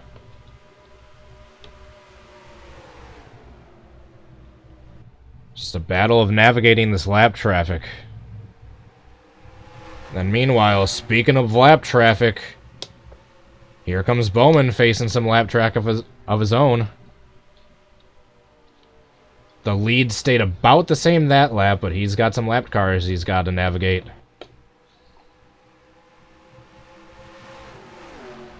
But then again, as does the rest of the field. Here comes Harvick. The closer is once again living up to his nickname. Harvick has no lap traffic in front of him here, and Bowman has a little bit. Bowman's going to have to check up here. Harvick's definitely going to have gained that time. Oh, no, he didn't.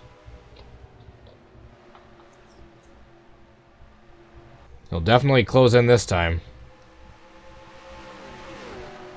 Still no caution. 225 laps into a race without a caution. Have you ever? Bowman's kind of getting held up by Newman here. That might let Harvick start catching up. If Bowman goes to the bottom, that's going to kill his run. Harvick is gaining, as is the rest of that pack.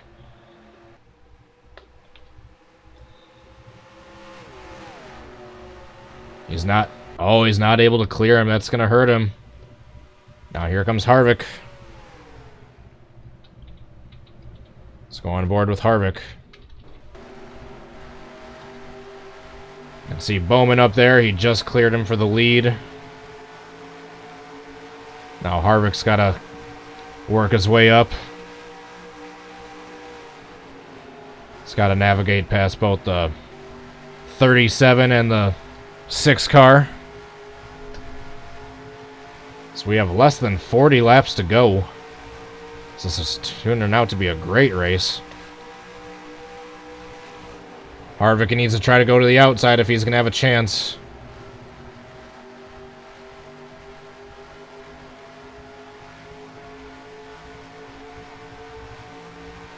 If he can stay to the outside, he may be able to get a run on the 37.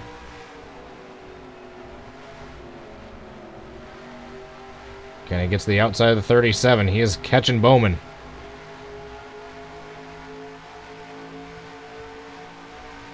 Harvick needs to stay to the outside here. He needs to get past these 2 lapped cars.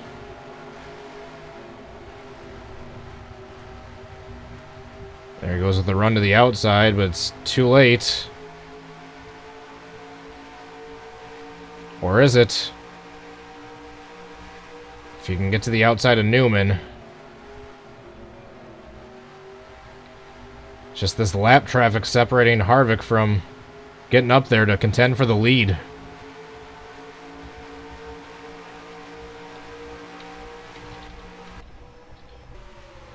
Now if Newman can stay low, and if Harvick goes high, here we go. Now Harvick should have him cleared. The closer. The closer's closing in. Meanwhile, we got Brad and Logano and Larson still in contention back there.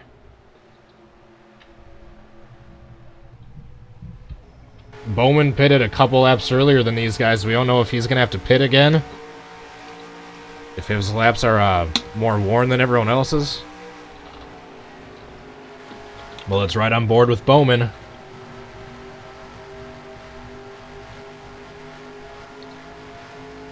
Let's see, Kurt Busch trying to get back on the lead lap.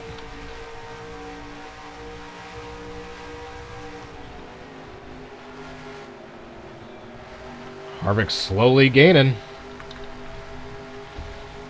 A few other cars in striking distance are Keselowski, Logano, Larson,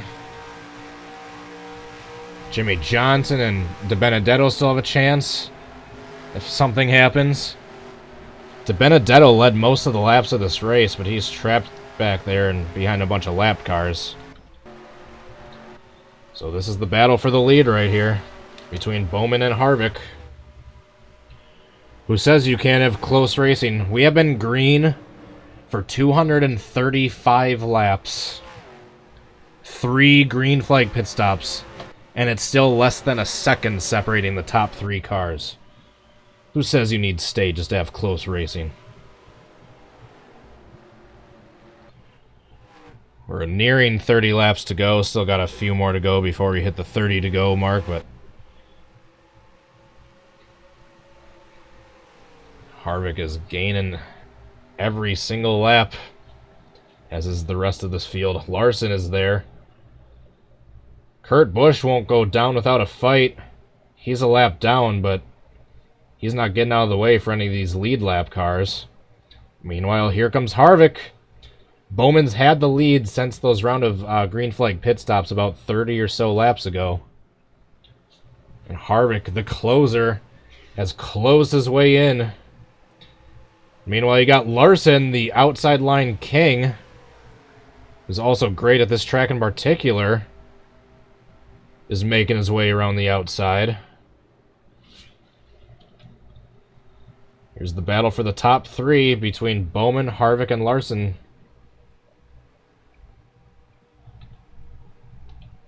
Larson has a bumper on the outside of Kurt Busch, which means Larson's going to get a big run here.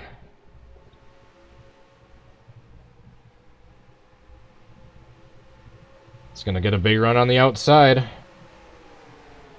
He's going to get to the outside of Kurt Busch. Here's the battle for the top 5 right here. Bowman, Harvick, Kyle Larson, Joey Logano, and Bowman. Or, excuse me, Johnson. It's like I said, 238 laps of green flag racing, 3 green flag pit stops, and the top 6 are separated within a second. Doesn't get any closer than that, folks. Meanwhile, you got Harvick peeking on the outside of Bowman. This is the battle for the lead right here between Bowman and Harvick. You got the ticker on the right side that shows the standings of who's on the lead lap and who isn't. You got Harvick with a run down the backstretch. His nose getting underneath Bowman. He's got a push from Larson behind him. Larson's staying up in that outside groove. He's trying to get up to the front. Although right when I say that, he dives on. Oh, there's a wreck! There's a caution! There's a caution. We are going to have a shootout with like 20-something laps to go. We have a caution. 95 of Christopher Bell around on the front stretch. And he is to the pits. What on earth? Right in front of the leaders. He just... What? He just loses it all on his own. Just completely all on his own. Let's ride on board with him. Just he turns right into the wall, hits the wall, and then he's just done. His motor's gone. Meanwhile, the 24 is 47 laps down. He almost collected all the leaders. That was so close to being a huge wreck. We have a caution. Let's see that from someone else's point of view. Who was right behind the... Yeah, let's watch that from Bubba's point of view. Who was right behind Christopher Bell. And we'll have a great shot at look at this. So weird. He just turns completely on his own and he's just done. So we will not have a cautionless race here at Homestead. So meanwhile, who's... Oh! Bubba getting damage under caution. Where did that come from? Oh, you hate to see it. They're checking up. And he just gets into the back of them. Who else was affected by that? No one, really. Alright, so... Bowman pitted. Bowman did pit. Did any other lead lap cars pit? No. So Bowman was going to be short on fuel. He had to pit. However, he's going to be starting on the lead lap with all these guys with like 40 lap fresher tires. This is Bowman's race to win right here. No one else is coming into the pits. Everyone else stayed out. So Bowman, yeah, he's going to be starting in the back. He's going to have a bunch of cars in front of him. He's going to have a bunch of ground to make up. But he's going to be on about 40 lap newer freshies than everyone else. Wow. What a turn of events here. It looks like an engine failure or something for the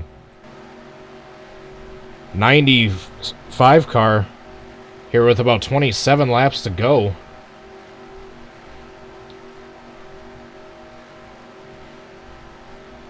Meanwhile, let's follow on board with the leader. Kyle Larson is currently sitting in the lead at the moment. We got about a lap and a half to go. The 24 is out of the race with a valve issue. Yeah, Bowman pitted. So yeah, he'll be starting in the back. He and Bubba are the last 2 cars a lap down. So Bowman will be starting 19th, basically in the back of a big field with a bunch of lead lap and lapped cars in front of him, but he'll be on fresher tires. So I will be quite surprised if Bowman doesn't come away with this victory. He'll have about 24 or so, 23 laps to work his way up 20 positions with a way fresher tires than the rest of the field. I'm honestly surprised no one else pitted. I'm honestly surprised no one else pitted. Think we're gonna get the one to go this time. Yep, one to go. So for those of you unfamiliar with the NR2003 rules, they have the classic throwback Winston Cup Series rules where all the cars a lap down start on the inside line, then all the lead lap cars are starting on the outside line. So I'm gonna be curious not only for this battle for the lead, but we're gonna have to check in on Bubba shortly after. Why do I keep saying Bubba? Bowman. I guess Bowman and Bubba, because Bubba pitted from that damage, so he has fresher tires too. So we're gonna have to check in on the 88 and the 43 shortly after this run starts to see how they're doing on those fresh tires. Let's get a Go Larson in the chat. Now, will his teammate, the one car, be as difficult trying to get past as he was the rest of this race earlier in this run? But Larson has the advantage starting on the outside. That's actually a good thing at a track like this, especially when the tires are this worn. And we've seen all throughout this race how much of an advantage the outside line is long into the runs. Alright, so we are hitting the restart zone. We are back green here at Homestead-Miami Speedway. Larson gets a great jump over the one. He should have him cleared. And you know what they say, cautions breed caution, so you never know what's going to happen long into this run. Oh, I wanted to go there. There we go. That's the one I wanted to do. So once they start getting spread out a little bit, Bowman's tires are going to be a huge factor for him. You can see Jimmy up there in fourth, trying to get past the lapped cars of Joey Gase and Kurt Busch. All those cars on the inside from the one on back are a lap down. And you got those lead lap cars trying to work their way up. Bowman is still trapped dead last. That's surprising with these fresh tires that he's not being more aggressive. Larson's still out front. See Logano going to the outside for second place. It's going to slow Harvick down. Jimmy up to fourth. He's clear of the lap traffic. You got the top four racing for the lead right here. There's no lap cars in the way. There's no lap traffic coming up. It's just four cars on the lead lap racing it out for the lead.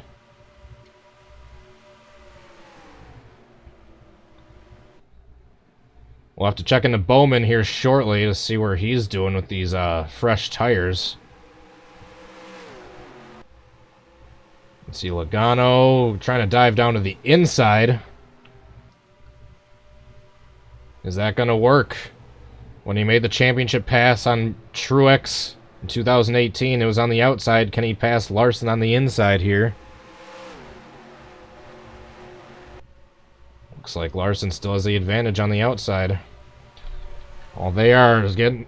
The leaders are getting sorted out up here. Let's check in on Alex Bowman, who has those fresh tires. Oh yeah, now that the field's starting to get spread out, look at what he's able to do, splitting the pack like that. Let's ride on board with Bowman for a few laps. See what kind of advantage he can get with these fresh tires. Although he's got the fresh tires, but he's got to go now because He's only got 20 laps to do something with them. As long as he's staying in this outside line, that's helping him for now.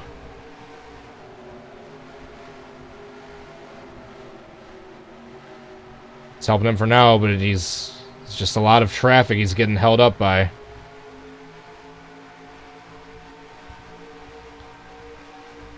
Needs desperately to start threading the needle again, or to get to the outside of the car that's in front of him.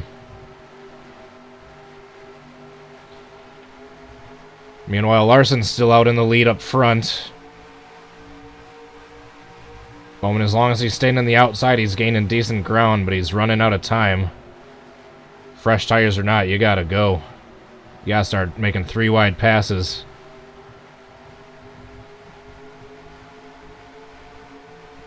If he can get clear of the 15, he might just do that.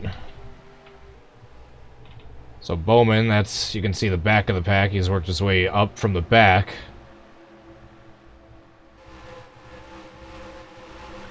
He's got to start making a decent amount of passes if he's going to have any shot of winning this race.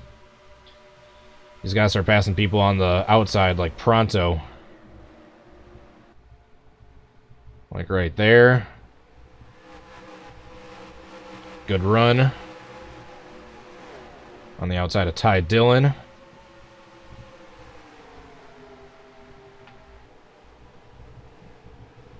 So Bowman's working his way up front. Meanwhile, let's go back to the leader. So that's the status of Bowman. Larson is still out front. Meanwhile, Jimmy's in second. Bubba's moved his way up to third. What? After getting ass-packed. Oh my goodness, he's on those fresh tires. Bubba! Bubba! On the fresh tires! He was able to navigate his way through the pack way better than Bowman. And even with that slight front end damage, he's just gonna be gone. Bubba Wallace just taking off. If this can stay green, he might have his first career victory here at Homestead-Miami Speedway. What a run for Bubba. Just charged. He was... Mind you, he started behind Bowman. Either in front of or behind Bowman on that restart. And now he's well in front. This is Bubba's race, because he's got 40 lap fresher tires than everyone else. Unless Bowman can somehow get way up there and catch him, which I don't think he can, because he's still having to work through all this lap traffic. Yeah, Bowman is just... I don't know how Bubba got through so quickly and Bowman can't. That is so surprising.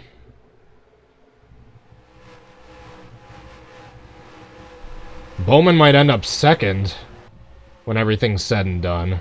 He might get up there and get second, but Bubba's just gone. What a upset. It was Dibenedetto, Logano, Harvick, just Hamlin for a while, dominating this race. And then Bubba, just with that late race restart, that ass packing under caution was the best thing that could have happened to him, because that's what forced him to pit, go in, get the damage repaired, get the 4 fresh tires, and having that tire advantage over the rest of the field. He is just gone. Unless a caution comes out, he's going to win this thing. Yeah, just look at that difference. Unless a caution comes out, he's got this. Meanwhile, Bowman's made his way near the front. I saw where he was. He's... Actually, no, he's still got a decent ways to go.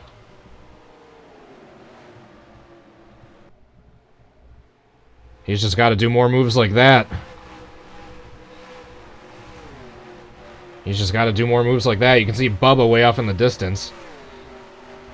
Now, if a caution can come out and Bowman can get up front... Although if Bubba's got the way fresher tires than the rest of the field, but Bowman's got the fresher tires than the rest of the field, but no front end damage. So if Bowman can pass all these guys, he might catch Bubba. And here's Bowman with those fresh tires just cruising away. Though I don't know. Bubba's already like a third of a lap ahead of Bowman.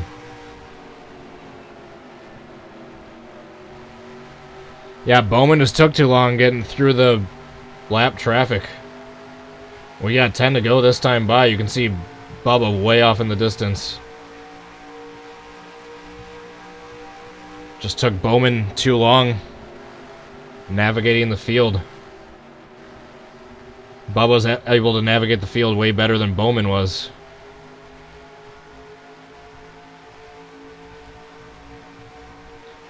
Alright, Bowman's into the top 10.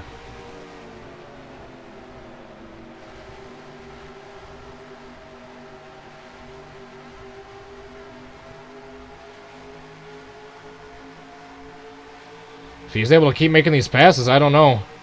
Let's see what the split time is on Bubba this time by.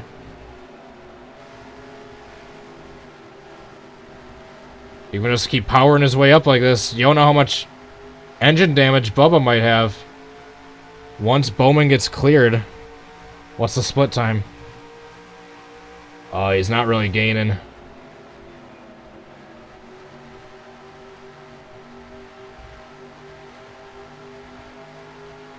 Yeah, Bubba's got this. He's just checked out. We gotta see if Bowman can get these guys cleared.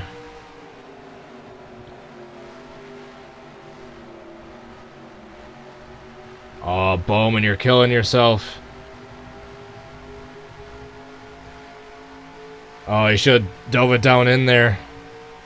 This is over. This is Bubba's race. Yep, Bowman's taking too long to get past these guys.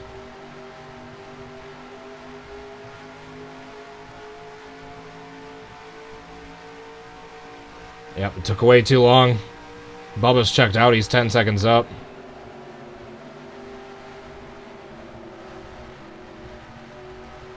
Bowman just never went down to the bottom to get underneath Larson here.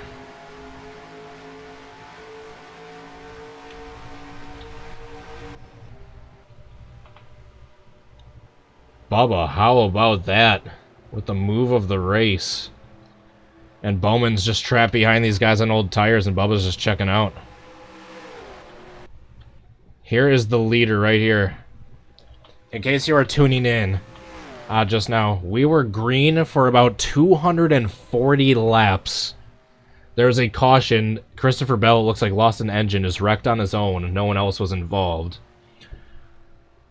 While the pace line was checking up, Bubba Wallace ass-packed someone in front of him. Got that front end damage you see. So he and Bowman went to the pits. Bowman didn't get damaged. Bowman was just pitting for fuel, I think. Bubba got 4 tires pitting for, while he pitted for that damage. Everyone else stayed out. And on that ensuing restart, he was gone. He was gone. If Bowman's going to catch him, he's got 5 laps to do it. He's got 5 laps to gain 11 seconds. And that's the thing. Bowman, I think, is faster. If you look at the split time for these next few laps, Bowman's going to be faster than Bubba. But he just took way too long navigating through that lap traffic.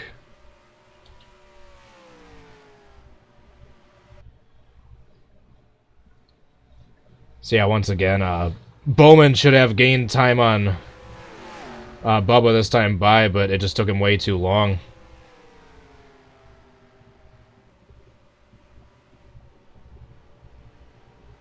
What? Did Bubba just pit? Bubba just pitted! Oh no! Bubba just had to pit. Bowman to the lead. Bubba comes down to the pits for, I think, fuel. What?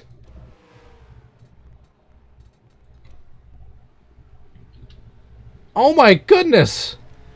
With less than 5 laps left, Bubba has to pit unexpectedly. And that gives the lead back to Bowman. What a turn of events here at Homestead. So the tire's the fuel call after all for Bowman. Unless Bowman has to pit here.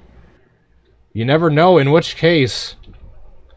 If Bowman pits here, the leader is Joey Logano. Is in second place right now.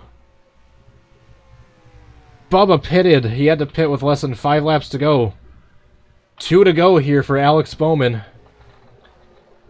If he doesn't have to pit this time by, he should have the checkered flag. What a turn of events. So much drama. So many lead changes here in this final restart. You hate to see it for Bubba. And Bowman stays out. White flag for Alex Bowman in the air. Alex Bowman all by himself. If there's a caution, he's racing back to the line. He has got this all wrapped up, barring an engine failure right here. He has got this wrapped up. Bowman from last to first in that last restart. From the back of the line to the front. Capitalizes on an opportune bad time pit stop for Bubba and wins the 2020 Dixie Vodka 400. What a race. What a race. And in totally exactly 20 cars finish on the lead lap. Bubba ends up finishing 20th as the last car on the lead lap. I think he just had to pit for fuel. What a race. So, Alex Bowman with 2 wins on the season. What a race. What a race. Man. If you guys enjoyed that race, please be sure to hit that like button. Wow, oh wow. I cannot believe just the turn of events. All this at the end. Have you ever? Have you ever? First of all, I want to see something. I want to go on board with Bubba. So yeah, we're going to wrap up here just in a sec. I just want to go on board with Bubba. Before we get to him pitting, I want to see his charge from the back of the field to the front.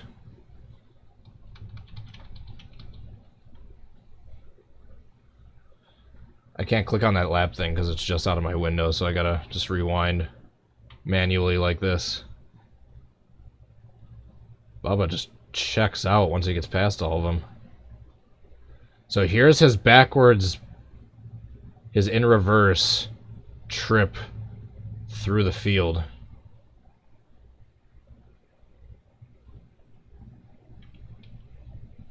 He just... Yeah, let's see this in a... This is his trip after that restart on the fresh tires. Just navigating through the field. 20 laps to go. 19 laps to go. 18. And then with about 16 laps to go, I think is when he takes the lead. 16 laps to go, and then he's in lead from here on out until the caution was around lap 240, like 1 or 2. It's like lap 242-ish. Then Bubba still out front, just checking away from the rest of the field.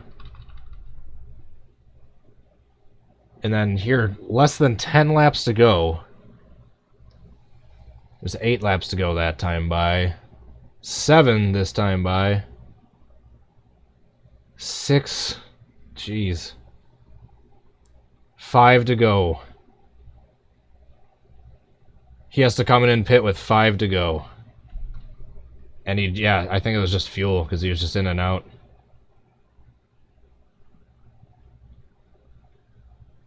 He almost came back and caught some of these cars for position, but... Oh, what a race. What a race. Oh, we're going to give huge shout-outs to our very generous Patreon supporters, Adria Fitzy, Jay Barker, Drive-Thru Kingster, Cole, Tangwolf09, Pantalica, and Bloxysaurus Rex for your support on Patreon. Thank you so much to Bloxysaurus Rex, Tangwolf09, Bloxysaurus, Spider-Man Fan, and Spider-Man Fan 02, Bloxysaurus Rex, Tangwolf09, and Kingster Cole. There we go. For your support through YouTube membership. I appreciate you all tuning in to this race. I hope you enjoyed it. I will be doing this next week. I can't remember where they're racing next week, but I will do this next Sunday as well. You guys seem to enjoy these races, so I will do more of them in the future. Let's give some shout outs to our very generous super chatters for this stream. First off, thanks to Cash Boss YT for the $1.99 super chat, and then Kingster Cole, Kingster, for the 125 bucks. I don't even know what to say, man. Thank you so much. That's all I can say. I am eternally grateful and indebted to your generosity. So thank you so much, everyone. We are gonna head out with the we're gonna go to the intro music. Alex Bowman gets the win. There's the final top 10 running order. Alright, so thank you again, everyone, for tuning in. I am going to cue the outro music and call it a night. I don't know what else to say. Aside from thanks for the support, thanks for the viewership, all the subscribers out there, followers on Twitch, subscribers on Twitch, the members. Appreciate the support from each and every one of you. Hope you have a great rest of your night. Hope to see you next time. Peace. Bye.